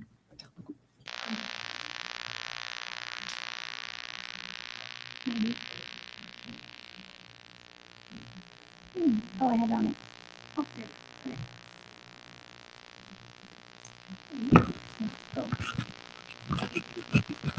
All right, so we're doing unit 4.3, which is about reverse engineering. The big idea here is that reverse engineering is how you can go from having a completed product to disassembling it and learning how to improve it or do innovations on it. It's also a big part of like corporate espionage and stuff like that. So, and spies and Cold War and stuff like that. So there's a lot of history in reverse engineering too. On the website, oh, that's not the right one. Okay, on the website. Okay, the website says, you know, big idea. This is about a 4-hour lesson. It's got our 5 E's that we're going to go through and the objectives and stuff, the standards. They're mostly technology related, so they're not specifically any of the math or science standards. And then resources. There were not a lot of resources, and I, for one, I did not like the videos that they had. I'm not Yeah. into the UFOs personally, so I just didn't. I don't think I would use those. Yeah, I have a lot of students who are really gullible, especially about the History Channel, and we already had that big debacle with mermaids on Animal Planet. So showing them these kinds of videos just sort of embeds it in their mind that I think UFOs are real, and you know, and then next thing you know, parents are like, "I heard you think UFOs are real, and that's what you're teaching in science class now." Compared to some of the other videos we've seen, I thought these were weak. Yeah. It can be fun to be silly like that sometimes, but it kind of depends on your class too. What are you teaching our children? Yeah, about UFOs, the aliens that are taking over the world, stuff like that. Well, I think there are a lot of examples that you can use that are real. Did you find any others that you might pull in here? Yeah, Yeah. Sure. Okay. Yeah. All right, so the lesson plan, we start by talking about the Soviet Union at the end of World War II. They got a hold of a couple of B-29s, which were the big bombers, and then they reverse engineered them and made like exact copies of them. Then we do an activity with a Lego block and Play-Doh. They have a PowerPoint about reverse engineering and the steps of reverse engineering. And then the students will disassemble a product and try and identify all its components and come up with an innovation for the extension activity.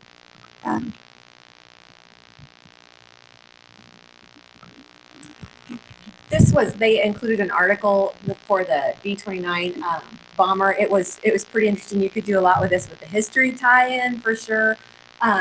It was interesting though how when the Soviets got the bomber, they copied things that had no purpose or that were flawed, like a hole in the wing that was drilled in error, design flaws, even the color of the interior paint they copied. Exactly. So I talked to some of my kids about this because I thought it was interesting, and I've got this group of senior boys that eats lunch in my room every day, and I was like, "Did you guys know this?" So we just started talking about it, and it was just fun to hear their. Yeah, and it would be interesting to go into a little bit about the history about this. You know, why would the United States let the Soviets keep? They kept like 3 planes that landed. It was emergency landings, and they're just like, "Oh, those are ours now." And you know, why would we let that happen? You know, would that happen today? You know, some of the history behind it, stuff like that would be kind of cool. And then we could have some images so you can see some of the similarities. This one's the B-29, and this one is the Russian version, the Tu-4. Basically, it's just the difference in the stars.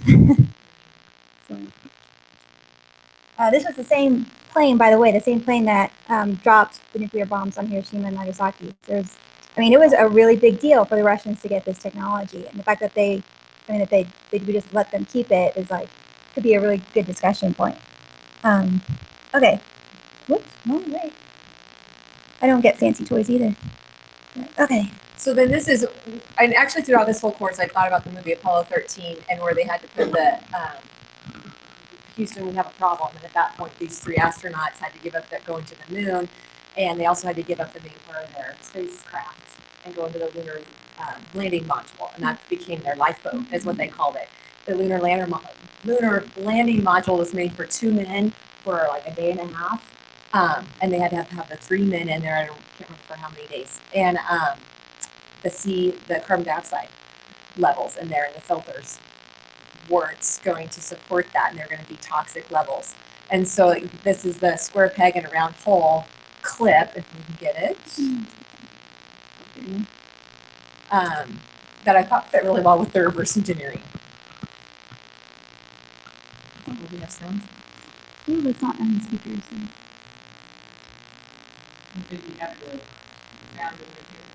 No, I didn't put it in.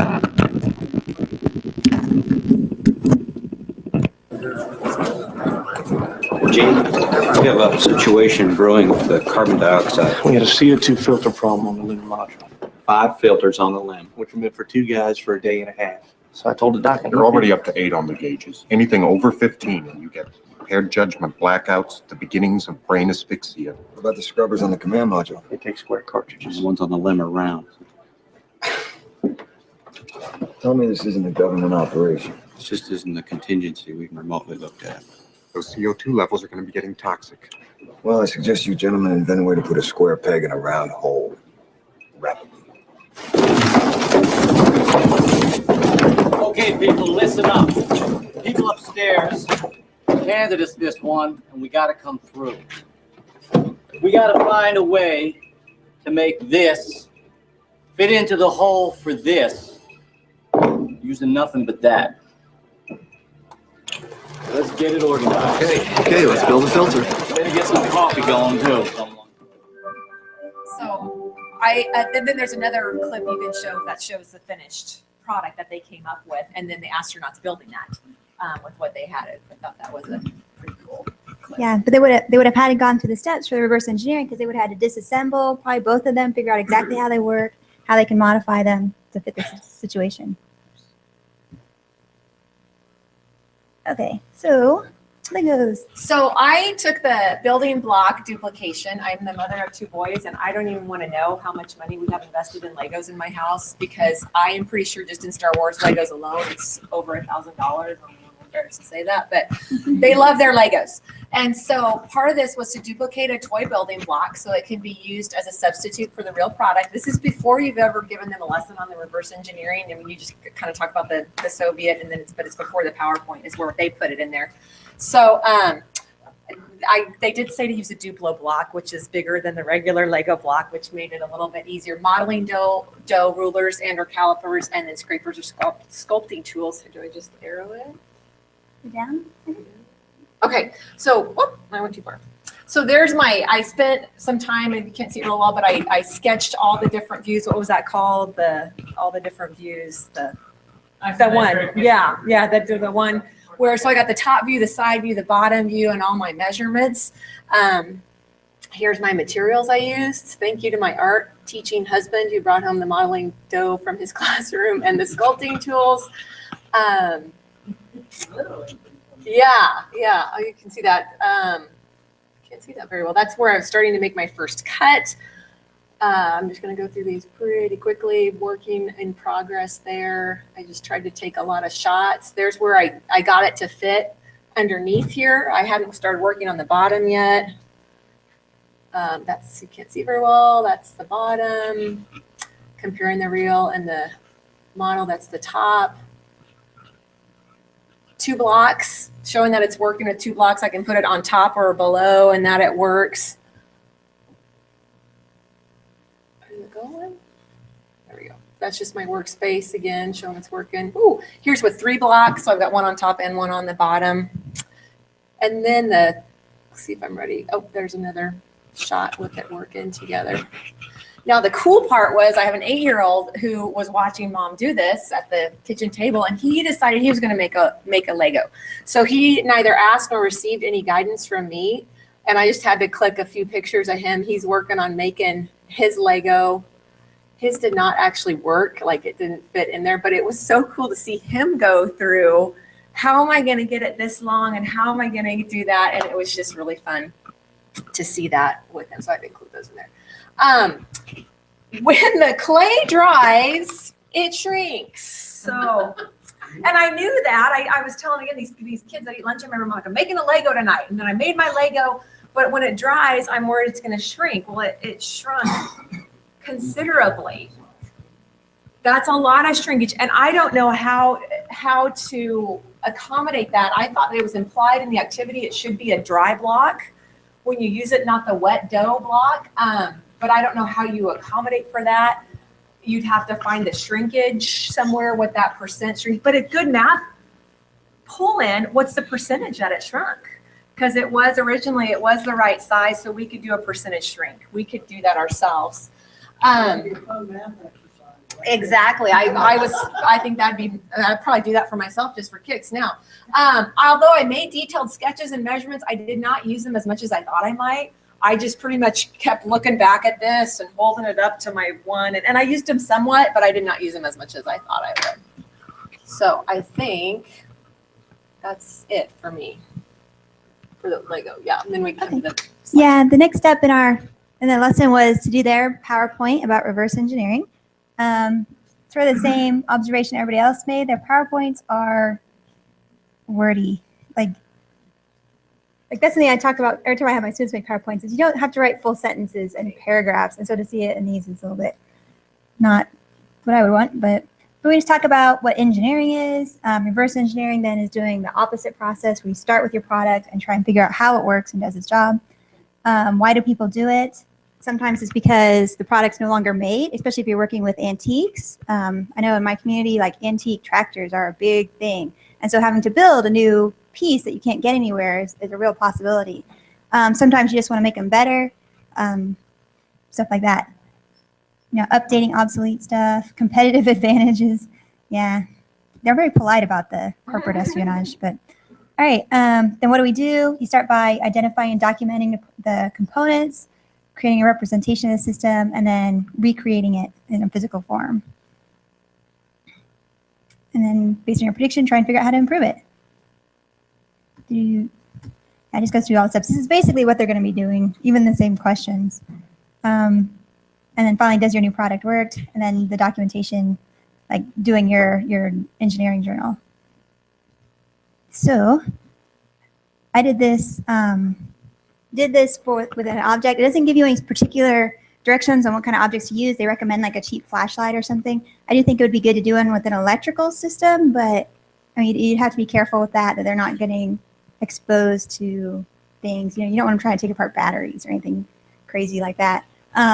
So take something apart and then figure out how to do an improvement to it. And I did it really late at night, so I just did something I found lying around the house. The idea is first you have to identify what it's for, what it's about, who the audience is, so you can improve it. And then for mine, I picked a mechanical pencil because I had a bunch of them and I know they're more complicated than they look. So what does it do? You know, it holds graphite so you can write. It's for people who don't like sharpening pencils. I don't know. They're lightweight. They have to be cheap. No one wants to spend a lot of them. You have to be able to use them left or right-handed, you know, stuff like that. So, okay, does this product meet those desires? You know, mine did. It was a good pencil. It was, not anymore. But yeah. Whoops. Okay, so, you know, I was working on my very ugly couch. I didn't realize it turned out the same color as the pencil somehow. It was a green pencil on a brown couch, so I don't know what's happened there. But yeah. So inexpensive plastic, had like a foam grip for ergonomics, stuff like that. And then document how you took it apart. These are the different sections I found. It had an outer section with the tube and the screw-on nose part, an inner section with another plastic tube, and then the mechanism that had like this complicated split piece of plastic that grips the graphite rods and like a ring that went up and down in a spring, stuff like that. So, yeah, this is the taking it apart process. You know, first you just take out the eraser and dump out the graphite. Then I started trying to pull the inner tube part out, and you probably, I know these pictures aren't very good. You might see teeth marks. I got a little frustrated. It was not coming apart. It's like I kind of remember being able to just pull them apart pretty easily, and I was like, argh. I eventually had to get like some pliers and yank on it. It was a good mechanical pencil. But then I got the inner part and cut the foam tube off, and finally disassembled it all the way, and you can see the little parts that were in the nose. Then you fill out a table, what all the different parts were, what their function is, how they're made. You can take measurements on the different pieces. So this is what my table looked like for our surprisingly complicated mechanical pencil. And then examine the subsystems and make sketches. And that's probably not gonna, yeah, it didn't come out very well, sorry.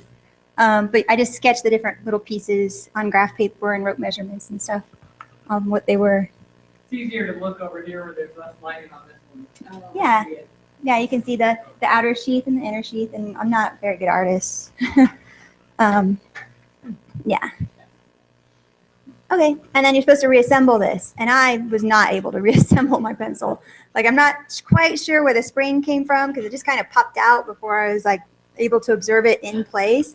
And then so I was like shoving everything back together and just would not go back together. So that, I expect that'll be a really common problem for our students, is that they'll take it apart and not be able to put it back together afterwards. So, you know, that's just something I'd probably come and expect. I wonder if we let them do it again, same Yeah. product again, if they would be more careful. Yeah. Good Did you see where that came from? You know, it's like, oh, it reminds me of like Alice in Wonderland and the rabbit and the watch. You know, it's like just springs everywhere, and I can see my students doing that. So couldn't get it back together. The problems with this particular pencil, since we were trying to find a flaw that we could work on to make an innovation, was I was filling out all the tables and stuff, and I haven't written very long by hand in a while, and so my finger was starting to hurt, and I'm like, this thing's not sufficiently padded. So what I needed was something better to grip, and so that would be my, I'm going the wrong way, can't even tell. Yeah, a more ergonomic grip to prevent finger soreness and the writing callus and stuff like that. So I was gonna come up with a big fat puffy grip, like something thicker and made out of something softer, just to make it easier to hang on to. So, okay. And then the assessment was just the same grading rubric. I think since we have that set procedure for writing in the engineering log, I think the rubrics tend to be pretty similar, which is nice because you can just teach them how to do it right once and then keep using the same rubric. And then just reflections. People love taking stuff apart. I mean, that'll be the easy part. Putting it back together is hard. And then I hadn't actually looked at 4.2, the system stuff. And so it was like, name the systems. And I'm like, plastic? So yeah, so knowing what systems we're looking for, I guess this is a good one to do in order. Like, yes? Other than the Lego, did they suggest anything else? Well, that's the taking something apart. Yeah. And they suggested the mechanical pencil? No, they suggested flashlights. Something Nice. simple. They said Yeah. nothing too complex. Yeah. I believe. Well, I know at that engineering for rules deal at the state, they get a electric mixer, just a simple, simple one. They had to take that apart and put it back together, lay it out and do it, and then somebody else would reassemble according to the plan. That would be really tricky. Yeah, it's a neat deal, but they had a budget to buy. Yeah, that would be They the had other fixers, thing. and we don't, so. Yeah, because this But is, you could find something pretty easy besides the flashlight. I think it might be just a little more complicated. maybe. Maybe that would be. Yeah, go get a bunch of little plastic toys from. Yeah, like the wind up ones. Yeah, they had the little nanobot things lately, so those would be perfect. You can get part of 97-cent calculator from Walmart. Yeah, absolutely. That would be a great one. That is one of the ones that we do in fourth grade for power and energy. They have to take part that calculator. That would be cool. There's also an energy piece in technological design. Oh, and one comment too, just kind of a sidelight on on all these, you can download them as a PDF, the whole presentation thing. The assessment for this one, when you download it as PDF, is not the same as the assessment that shows on the screen. Just as an FYI, there's only 3 questions instead of 4, and they number them 1, 2, 4. That's my kind of numbering. My students will tell you I'm always leaving numbers out. I'm like, I'm a math teacher, I'm good with numbers. And then the questions themselves were different. So Carolyn asked me to mention that when we presented that to her. Yeah. Look back at that Legos made out of clay. If you want a type of clay that does not do that, what she did, that clay that we use and Well, it doesn't shrink it doesn't shrink. and it hardens, so still. No, it doesn't. Okay. We took it off after what was it, 90 months or something like that? And it was That's still really pliable. Pliable. Yeah, because that would be, but a good, like I said, it was a good learning. I knew it was going to shrink. I didn't know it was going to shrink that much. Well, ours didn't shrink whatsoever. Yeah, but that's. Shrinkage factor, mold designing, that's something they have to account for. Yeah. Mold bigger than. So it'd be a great discussion point for sure. Actually, it might be neat to have them do it out of some different things. Someone used Play-Doh and someone used this other clay. Someone used this modeling dough. I don't know how that difference played, but that might be kind of cool. In the real world, my son, I don't know how much money we bought Legos, but he makes his living constructing ICF houses. And I just said, it's just big Lego blocks. You've ever seen that? And he frames the house, of course, cement it, and they look like giant Lego blocks. Yeah. And so that became his weird. It's kind of interesting. I mean, I always wonder with robots and stuff coming into where are we going to lose our knowledge and then have to reinvent things we've already invented. Sometimes you go back there, we can't, rebuild, figure out how they built the pyramids completely. They have concrete in, for the Romans made that we can't duplicate that's better than anything. Probably they forgot how to make it. Yeah, they don't know how to make it anymore. We have, they had concrete that's, that's better than the concrete we can make today. So, this reverse engineering I always wondered. A good video would be, have you ever seen the series Making Stuff? Okay, it's by the Discovery Channel, and they have Making Stuff Smaller and things like that where they actually tear stuff apart. And the one that got me was the camera. He took apart a camera. And the biggest part of the whole thing is the case. Everything else is so small. But the case has to be big enough for the human hand to hold.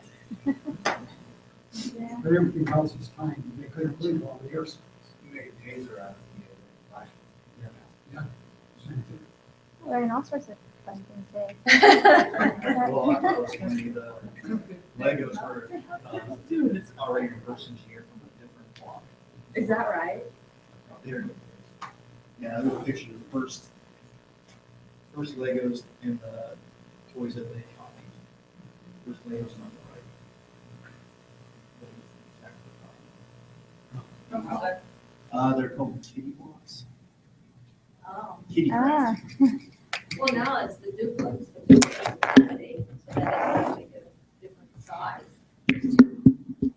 Have a patent on the name.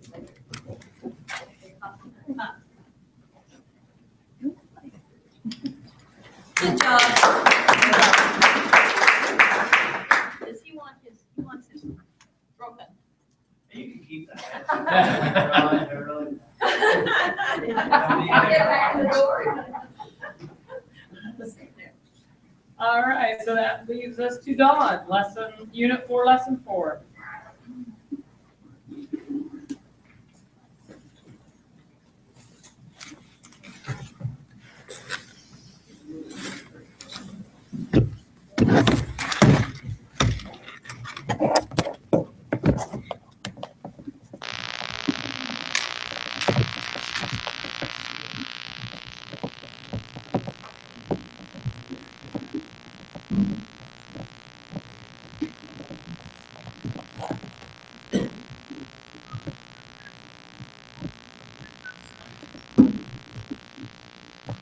Well, I'm hoping it stays. It's kind of loose or something.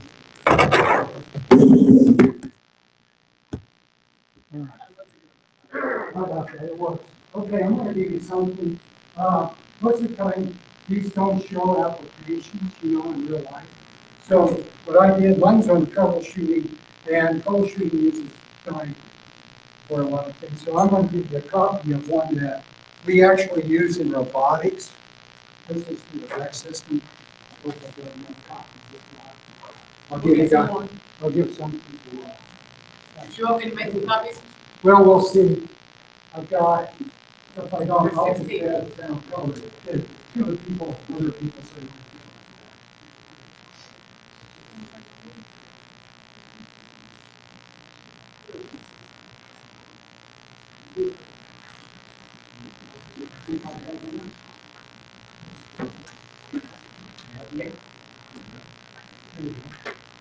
You've already got it.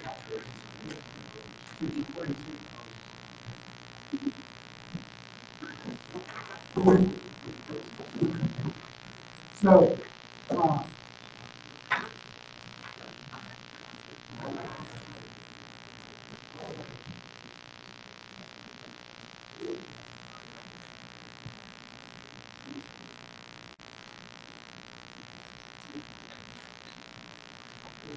trying to find this.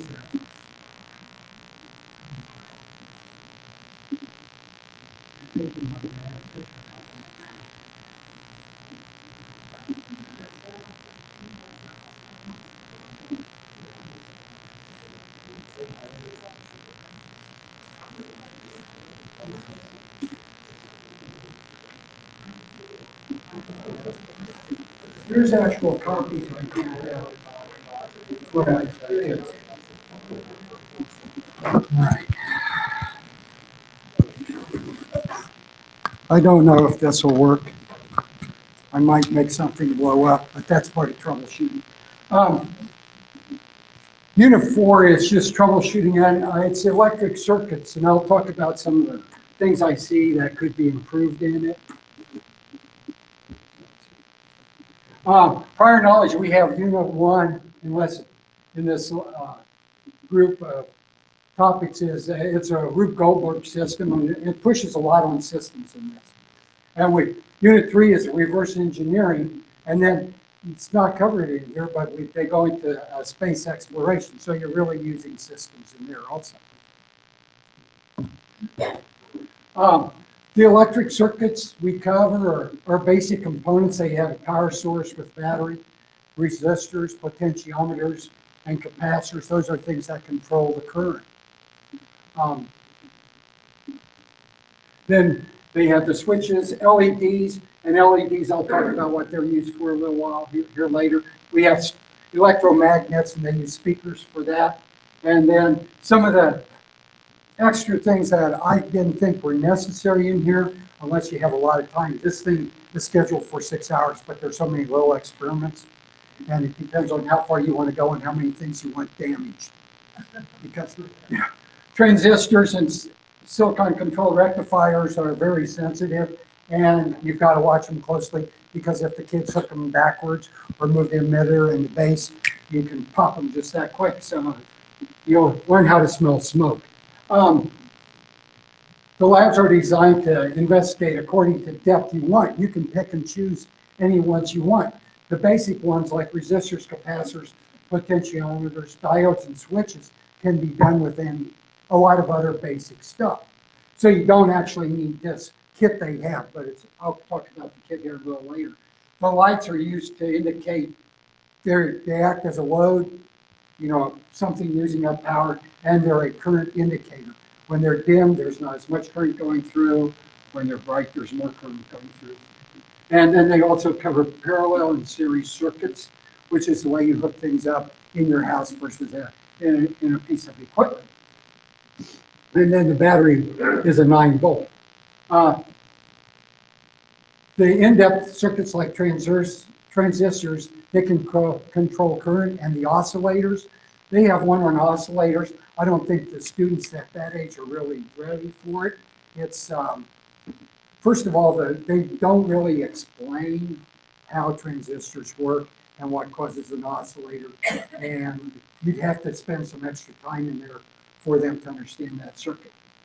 The SCRs, though, are the silicon controlled rectifiers, therefore controlling larger currents, and I worked with these when I was in the military, and we used them to control 300 horsepower motors.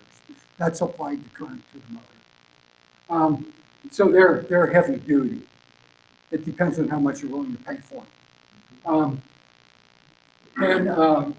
We have this section 4.4.1 shows the different guides. It's a study guide. It has all the symbols, and I've got what I did was I gathered up some of the important symbols and things here. Just a second. If I can find the right one. There we go. All right. So you'll find this in your resources. They have when the kids build their circuits, they'll be following these symbols. And it's pretty good because they tell the students exactly what to get.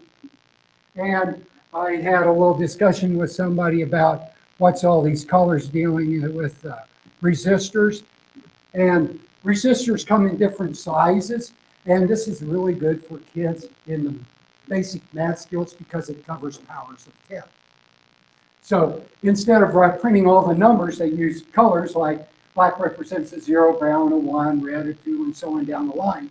And the first 2 digits represent the first 2 digits of the resistor, and the third digit represents the multiplier, and then they have different levels of the last color band, and that tells you the tolerance.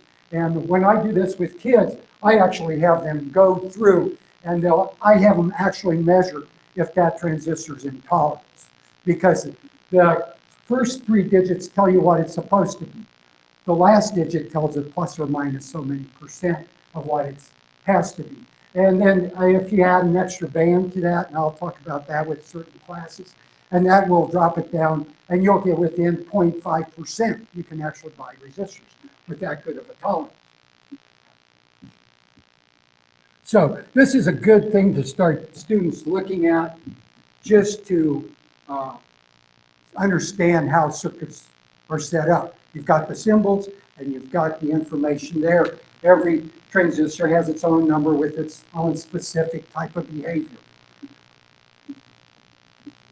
I found this probably one of the most rigorous in the math that I've seen throughout, because it covers all the things you should see in Algebra 1 when it comes to operating with basic equations. The first one is Ohm's law, and they have it pictured as a diamond with the V on top and the I and R on the bottom. And I'll show you that here in a minute.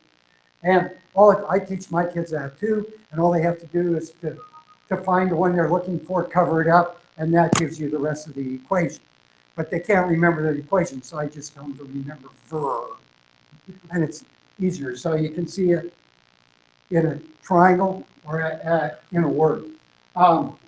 The parallel circuit I find the best one, and I actually use this sometimes in my algebra classes because I integrate that. What's nice about that is you can add as many resistors on one as you need. And this is how a house is hooked up.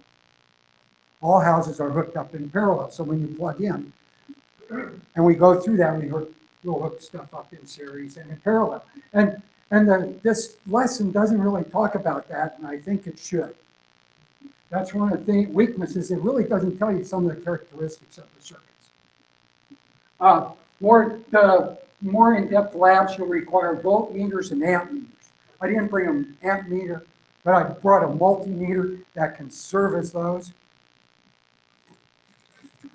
And I've got a really pretty good one here. It will measure, the only thing this doesn't do is measure transistors, right? But I can measure capacitors. I take temperature with it in certain experiments. And you can go and find these on a lot of different websites. You get what you pay for. For these, I would probably get one in about, if I really wanted the kids to take good measurements, I'd probably get $50. You can get $10 or $20, and those are good, but they might be lacking some of the things you want. And the reason I bought this was because I can use it with a temperature probe. I've got temperature probes that will probe up to 1,000 degrees. So, and then I've got a regular thermocouple probe that will go to about 600.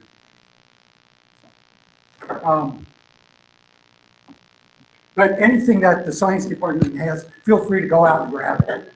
I'm sure some of the physics departments, a lot of this stuff they don't cover in their first year of physics, and most students stop there. We have a hard time in our school getting kids to teach it, to take advanced physics. About every other or 3 years, I'll get enough students to have some, so I can cover these topics because they're not really covered in any physics course for the first year. The labs, there's all the different labs. They have resistors, and they use the LEDs to tell you how much current you're going through by changing the resistor. You change the labs. And I'm going to bring you up a couple of these labs here in a minute. I'll bring you out to the site itself. But that's just a whole list. And then here's some of the challenges of the lab. Okay, circuits must be constructed properly. Just like the lights, you can't switch the leads around. They won't work. Certain components like transistors, diodes, and SCRs, if you hook them up backwards, you will smell smoke. Okay, so, and the big thing about it is they have resistors in series to prevent high currents through these components. And that's to protect those components themselves in case they do hook them wrong. So you have to go through, before I let any of my kids hook up that battery, because that's the last procedure you do in any of these, I would check that circuit. Make sure they have the protective resistors in place. Okay, now I'm going to go into the regular website and I'll show you some things right now. Just a second. This is your PowerPoint. Yeah. And now I'm going to bring up some of those, and this thing will not show it very well. I hope it does. Okay. But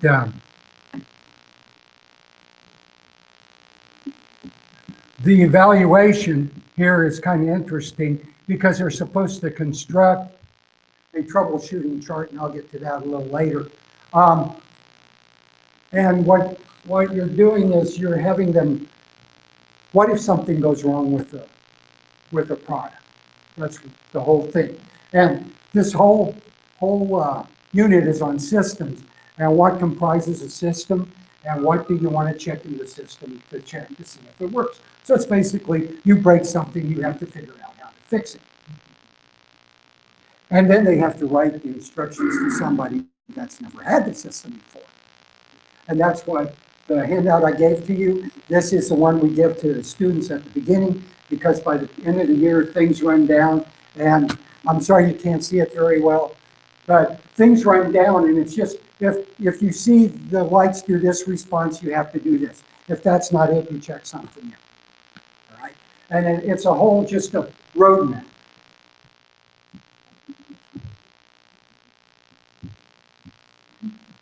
Okay.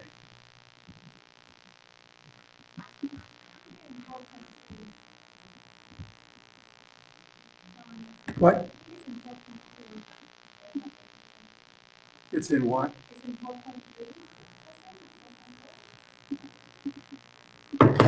Am I in 4.3? I must be. Let me try again. I must have.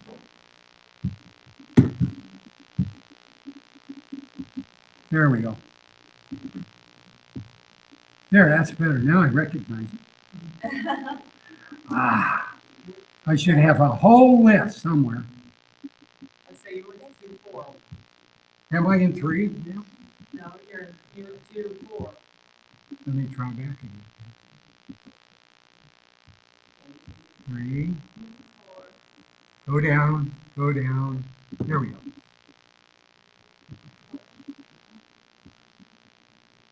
There we go. Okay, the first 4.41.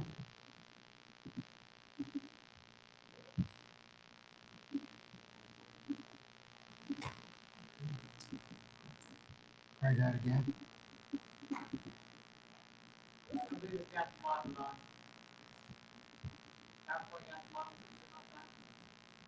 Yeah, well, that might be mine. Okay, it's still doing it. Okay. There's your basic circuits. And How many slides are in it? quite a few. I didn't bother counting because there's a whole bunch of them in each one of these. But the first one discusses about the operation of some of the basic components like the resistors and different components. So that's basically what those cover in the second here alongside. And they also discuss like how the materials behave. Let me go back now. I'm going to go to 4.2 if I can.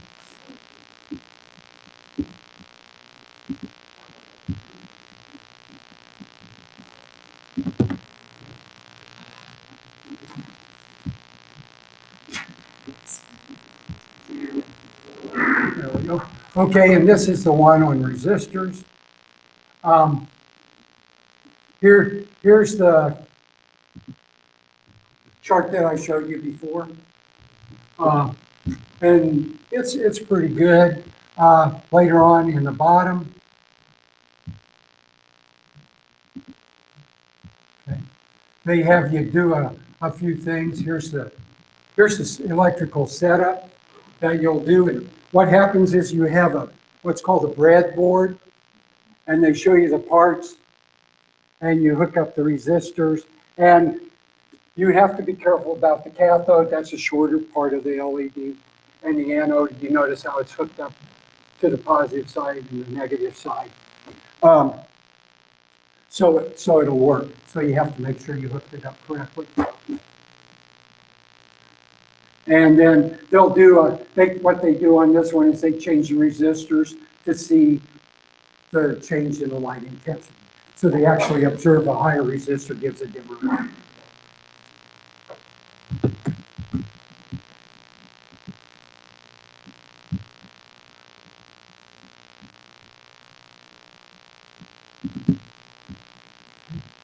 Now I'll bring up this is 10.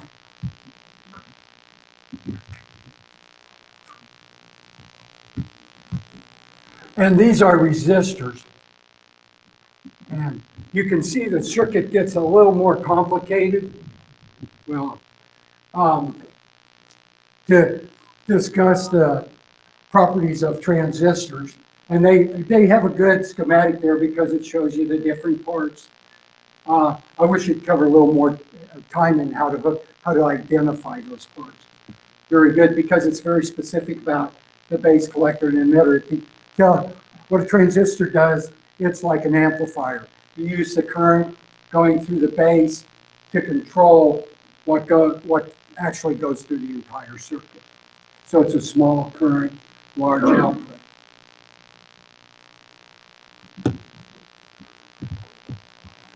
But anyway, I'll show. It's this is probably one that If I'm confident with the students, I do it. If not, I don't think I would.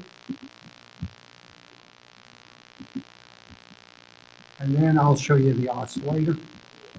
And then I'll show you how it comes. I mean, this thing has a lot of, the one thing about this one is everybody was saying that they're so wordy. These aren't, you know, and so there's a picture of the oscillating circuit. And then what's nice about it is they show you what it's supposed to look like. All right, so that a student can actually look to make sure they hooked it up correctly. What the oscillator does is it kicks out an oscillating wave, and you hook up the speaker to detect it. And you've got two different frequencies. You just change a resistor in there, and there'll be a lower frequency and a higher frequency. That's how they measure it. Regular science lab would use something like an oscilloscope or something like that. Or you could, nowadays, companies have come out with things that just hook into your computer with a probe and you can check it out. So, but it's not a bad one, but just because of the complexity and it really doesn't explain what's going on, that's why I'd be kind of reluctant to use it, because it's going to take a while to explain.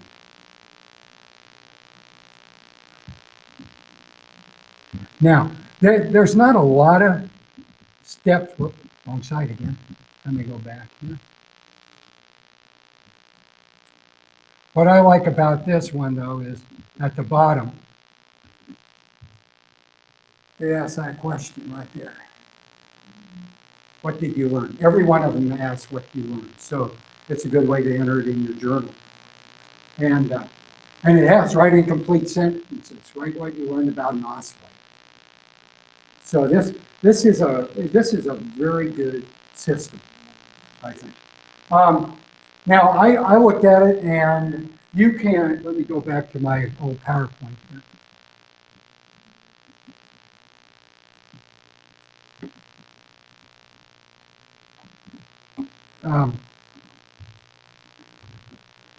You can actually order this stuff, the system itself. I have it's through Pitsco, and I've got the site up here in a minute. The troubleshooting starts out, you have to get it set up so it works. And what if it doesn't? So troubleshooting is a type of problem solving. And the problem is identify the cause of a system malfunction. So you're going to look at it, you're going to decide if you put something in for backwards, like the diodes, or you hooked up a capacitor in the incorrect spot or whatever. And then you have to correct the cause of the malfunction.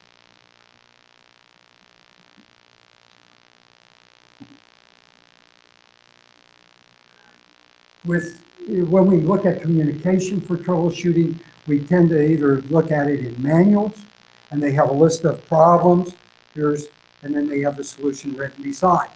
But the students now are going to use troubleshooting diagrams, and that's what I gave you. And that's what their final project is. They pick one of the experiments, and then they move things around to see what causes the problem. I wouldn't do it with the transistors. But they move things around, and they look for symptoms that cause that problem, and then they'll put it in their troubleshooting guide. And these diagrams are very common in good systems. And if you go to a complicated manual, they usually have some kind of flow chart in there, or a troubleshooting diagram and what it troubleshoots. How many have ever used flow charts? Have you computer flow charts or whatever? Well, this is based on that. That's all it is.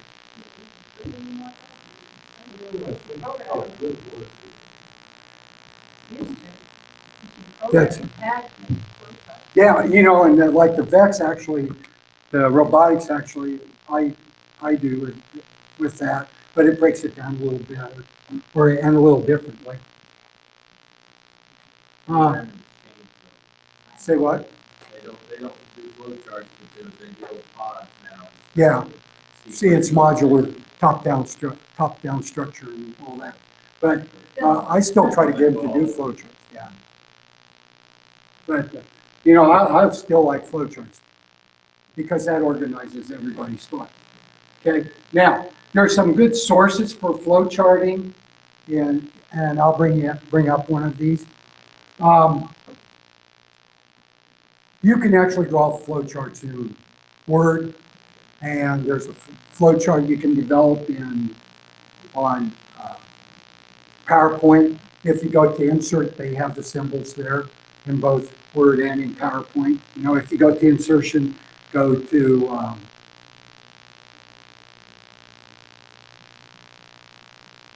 what is it? I lost my senses right now. It's the drawing app in there. No, you don't want to pick pictures or anything. It's right to the right of it. I can't remember it all of a sudden. But anyway, you can pick all those symbols up. They have, if you go down to a group, it's called flow charts. So you can just pull those up. There's another one in the Google Apps called Drawings. And I liked that one. It was very user-friendly. And what was nice about it is it wasn't like the Office where you have to be careful and move stuff around. This one will automatically align you up with where it's supposed to go. All you got to do is get close and you'll snap it there. And it's a very intuitive operation. That's kind of what a flow chart does. I just didn't continue. But you have a decision to make. If that decision is true, you do one process. If it's false, you do another. And then you can go down. If it's true, you follow one process again. If it's false, you do another process until you get to the end. Okay, the symbols are, this is a good blog here. Let me bring it up. And that is in your resources here.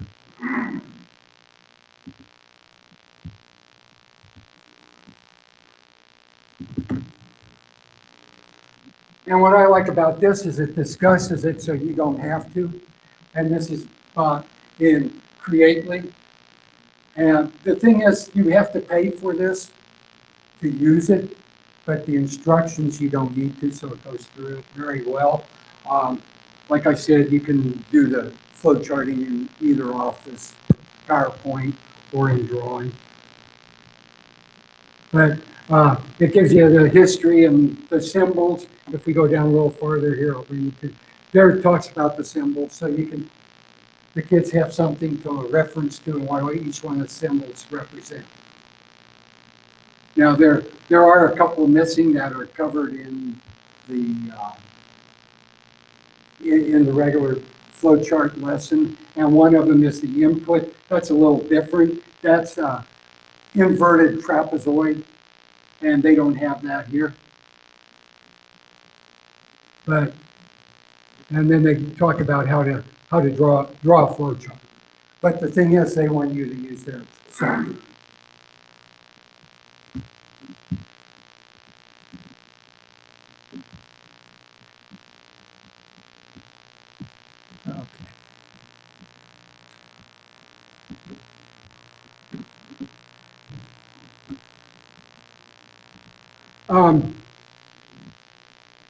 The electronics kit, I get it.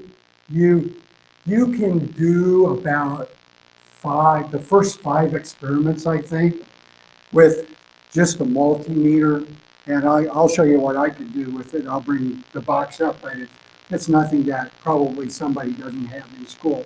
Okay, you might want to get 1 or 2 better multimeters if you're going to do the transistor and capacitance ones, because you need to be able to measure capacitance, and some of the smaller multimeters won't measure capacitance.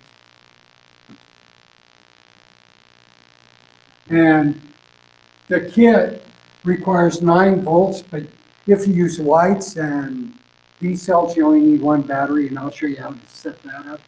And but this only works for the simple circuits. I don't know, I thought it was a pretty good setup, but I think some teachers were maybe a little overwhelmed with the last several projects. You know, and you might want to go online and check it out. I know there's some good stuff on YouTube. You can use as resources on this, but I didn't list any. But, you know, I've gone to some sites and they're there 1 week and they're gone the next. So I don't list those. I usually have to go back and find them. So, do you have any questions so far? I'll show you what I use here.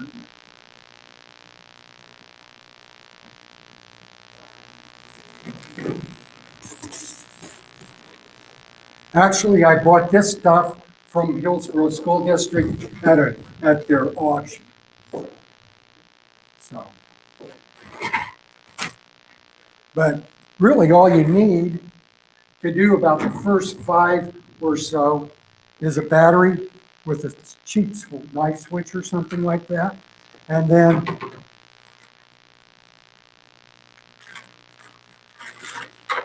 just a bunch of leads. And I've got extra wire sometimes. And what's nice about a light is it behaves as a resistor also. So you can put them in parallel, and what that means is the common wire runs between both sides. And so the whole voltage of the power is across both of them draw their individual current. Or you can hook them up in series where it goes from the batteries on this side through this light, goes through here, and that's covered in the first experiment. And if you put in 1 light, it's brighter. If you put in 2 lights, it's dim because of the greater resistance. And I thought, you know, this is a good troubleshooting one, because what happens if you put in a bad bulb? How do you find it? And so I thought, you know, instead of using just resistors for some of these, why don't you use real light so they can see what's really happening? And then they can evaluate it. And to measure the resistance on each one of these bulbs, you can follow the same thing and just go to the resistance settings and measure across the entire circuit. And then you can go back to Ohm's law and just do that. So that's an easy way to do it. And I think it's a little more visual and a little more applicable to students because they see it a little better. On here, they just see an LED light up either, but they don't realize that it's just representing the amount of current going through the circuit and not how much each component uses.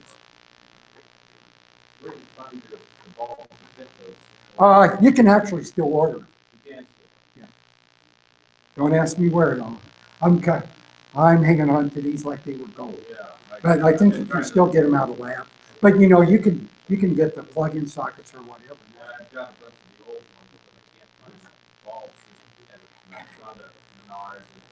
Yeah, you won't. You have to go to science. Right. You can go and get them. I think Frank probably still can. Huh?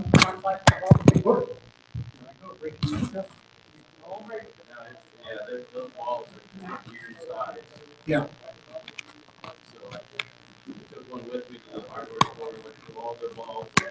And they don't have it. Nope.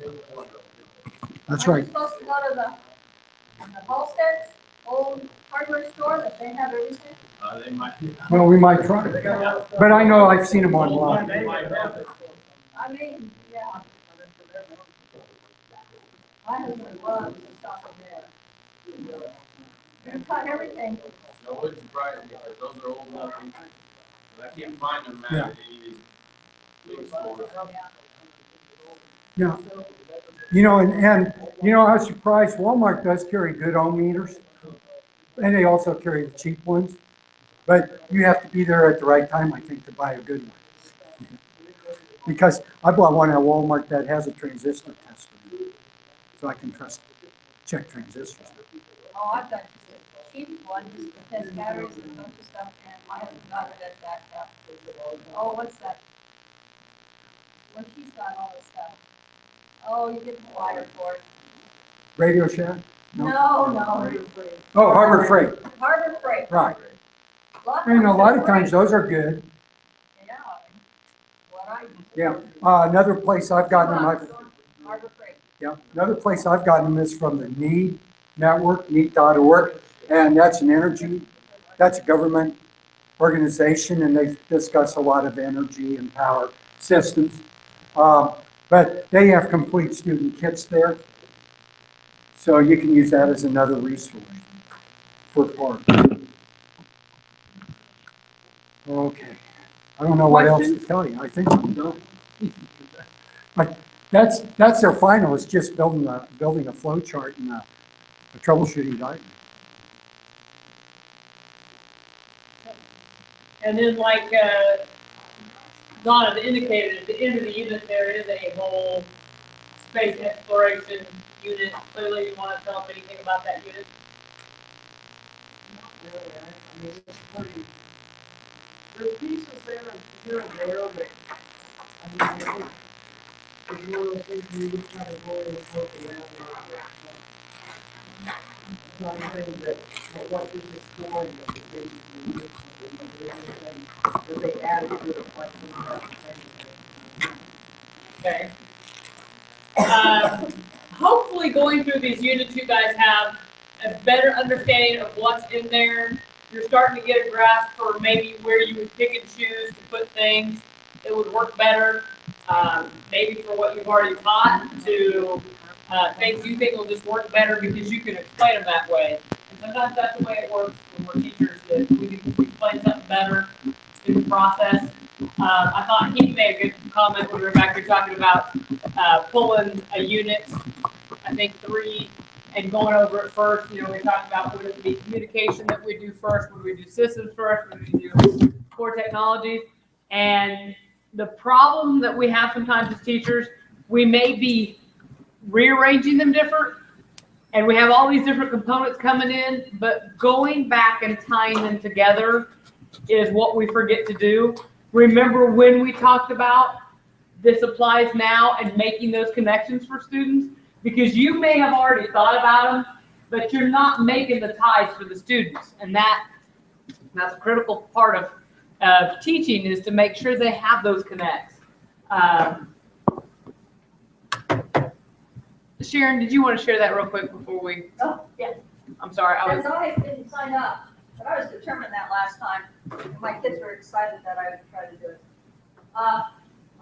These are freshmen, Algebra 1. Some of them are Algebra 1 and sophomores, so that tells you the caliber of the student. But they kind of got a handle on this, and I was just determined to see, and I don't teach geometry now, but we started by taking the flex straws and cutting off the flex. And I would next time have them tape the corners, they use a lot of glue. But a few of them really bit into it, and what I did was scale down. I turned it into symmetric. The SI units, metric units, the straws, that was on inches. So I scaled it down and tried to scale down each of those. But I told them, I don't know exactly how many of each size you're going to need. But a few of them just bit into it, and once it started, but again, it took 3 to 4 kids to hold this as it started. But I should have. It was later that I gave them tape to start holding those wires to hold it in place. But as they got up there, then they realized that, they ended up with a square at the top, which you're not supposed to do. And they had that fit. They realized it just wasn't. So here's a double straw. They knew they were supposed to get that hexagon look at the top, but at least they finished it. But they did it on their own time. I gave them 1 full day and another part, but that would happen to be a day that a bunch of them went someplace and a bunch later. So I just said, when you're finished with your assignment, you can go back and work on it. But really, for my size of classroom, this is as big as we can handle, because we had 4 in one class and 4 in another, so they could move their stuff out of the way. But I only have 4 lab tables, and then the others are desks. And what do you do with this? But if I were teaching geometry, I would really make them start figuring out surface area and finding the size of the pentagons and the triangles. And they could literally measure the height. You could do a lot in geometry with it. but I needed to get it down besides the big one we had.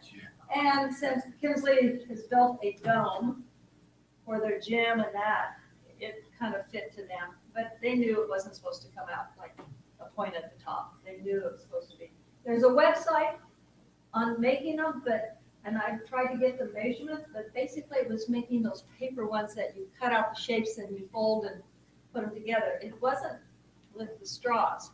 So I don't know who designed that, but I'd appreciate if they took that website, they got it, and scaled it to something a little more feasible for a classroom where you're having several kids make them, because we don't have classrooms like this to do it. Now, have you ever used architectural rulers?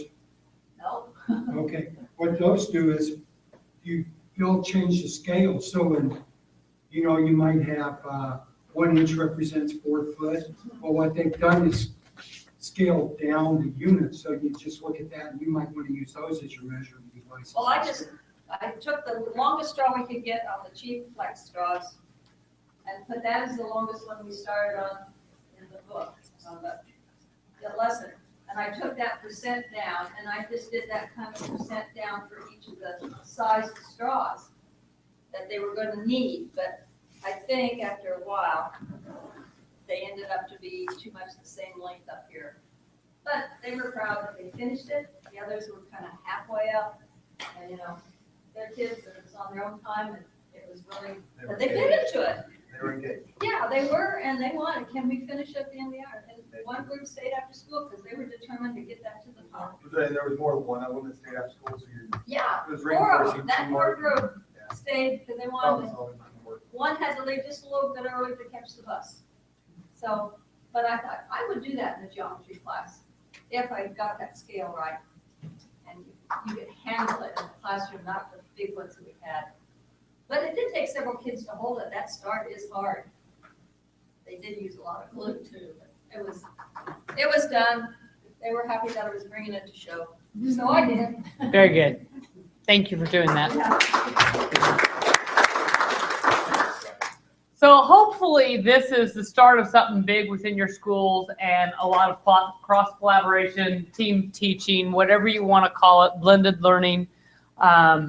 Same concept for this, a lot of different names for the same concept. And I'm hoping that you are able to tie in math to science, science to technology, technology to literary. You know, all of them need to start working hand in hand so that we're creating this right up here, back to the being Kansas career and college ready. Okay, that they're thinking outside the box, that they're more ready and apt to work with others, communicate it, and be productive members of our society. So good luck to you in that. I gave you your plus deltas. Those need to be done and turned in before you leave. If you haven't given me your PowerPoints and key points, please send them over here to the website, to my email. I will try to get those out later today. I haven't got last week's out to them. I need to do the same thing. I might do some crossovers. Oh, I guess last week's was Inventions and Innovation, so it's next week that we'll end up with a second group of foundations. For those of you that would like college credit, we split it, so you can do that first couple days and get college credit. The next opportunity would be for these 3 days together. There's one knowledge piece that is 1.5 credit hours, one knowledge piece that's 0.5 hours, and then application and impact for another one, and it's actually 2 full credits for those pieces. So if you want those, there they are. They are due 7 days from today. It's a reflection paper, 250 words for like 4 questions or something. Not bad. So $45 per credit hour charge. Questions?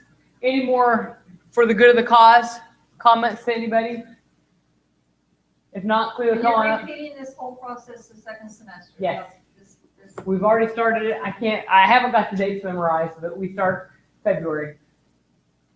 So we have your certificates. Clearly come on up. Let's hand out the certificates for everybody. The certificate means that you have gone through the 5 days. We feel that you've paid attention enough to deserve the certificate. And because this is the first class in that fundable pathway, this will work for alternative licensure as well. So if you are a math or science teacher, you could teach foundations of technology with this, because then this will give you this, meet the CTE requirement. So hang on to this, because Yeah, don't just file 13 this. This is important. Andrew Wittenberg. I tried to set these up so I could just go from one side to the other. And Bob Spencer. And Sebastian.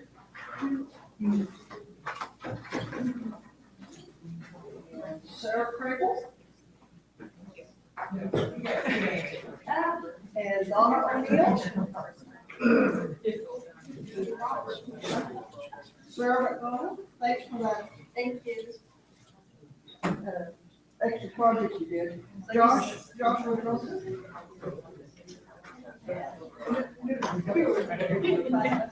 Bill Block. John Mullenhurst. Hope I said the name right. Or Joe Hornan. Heath Sharp. Yes. Oh, flip it back. No, you don't give that to Heath until I. What's that? Yeah. You know you got caught on film. That's good. That's good. Okay. Brian Pixler. Oh, he's putting his sticky notes up. Gretchen Burns. Brian Simmons. And Carolyn Cole. I'm having trouble. Thank you, dear. Yep. Well, the way we've done it, I've got half the training for half this. And I hadn't gone through all the challenges, all the actual. So I got all that through this.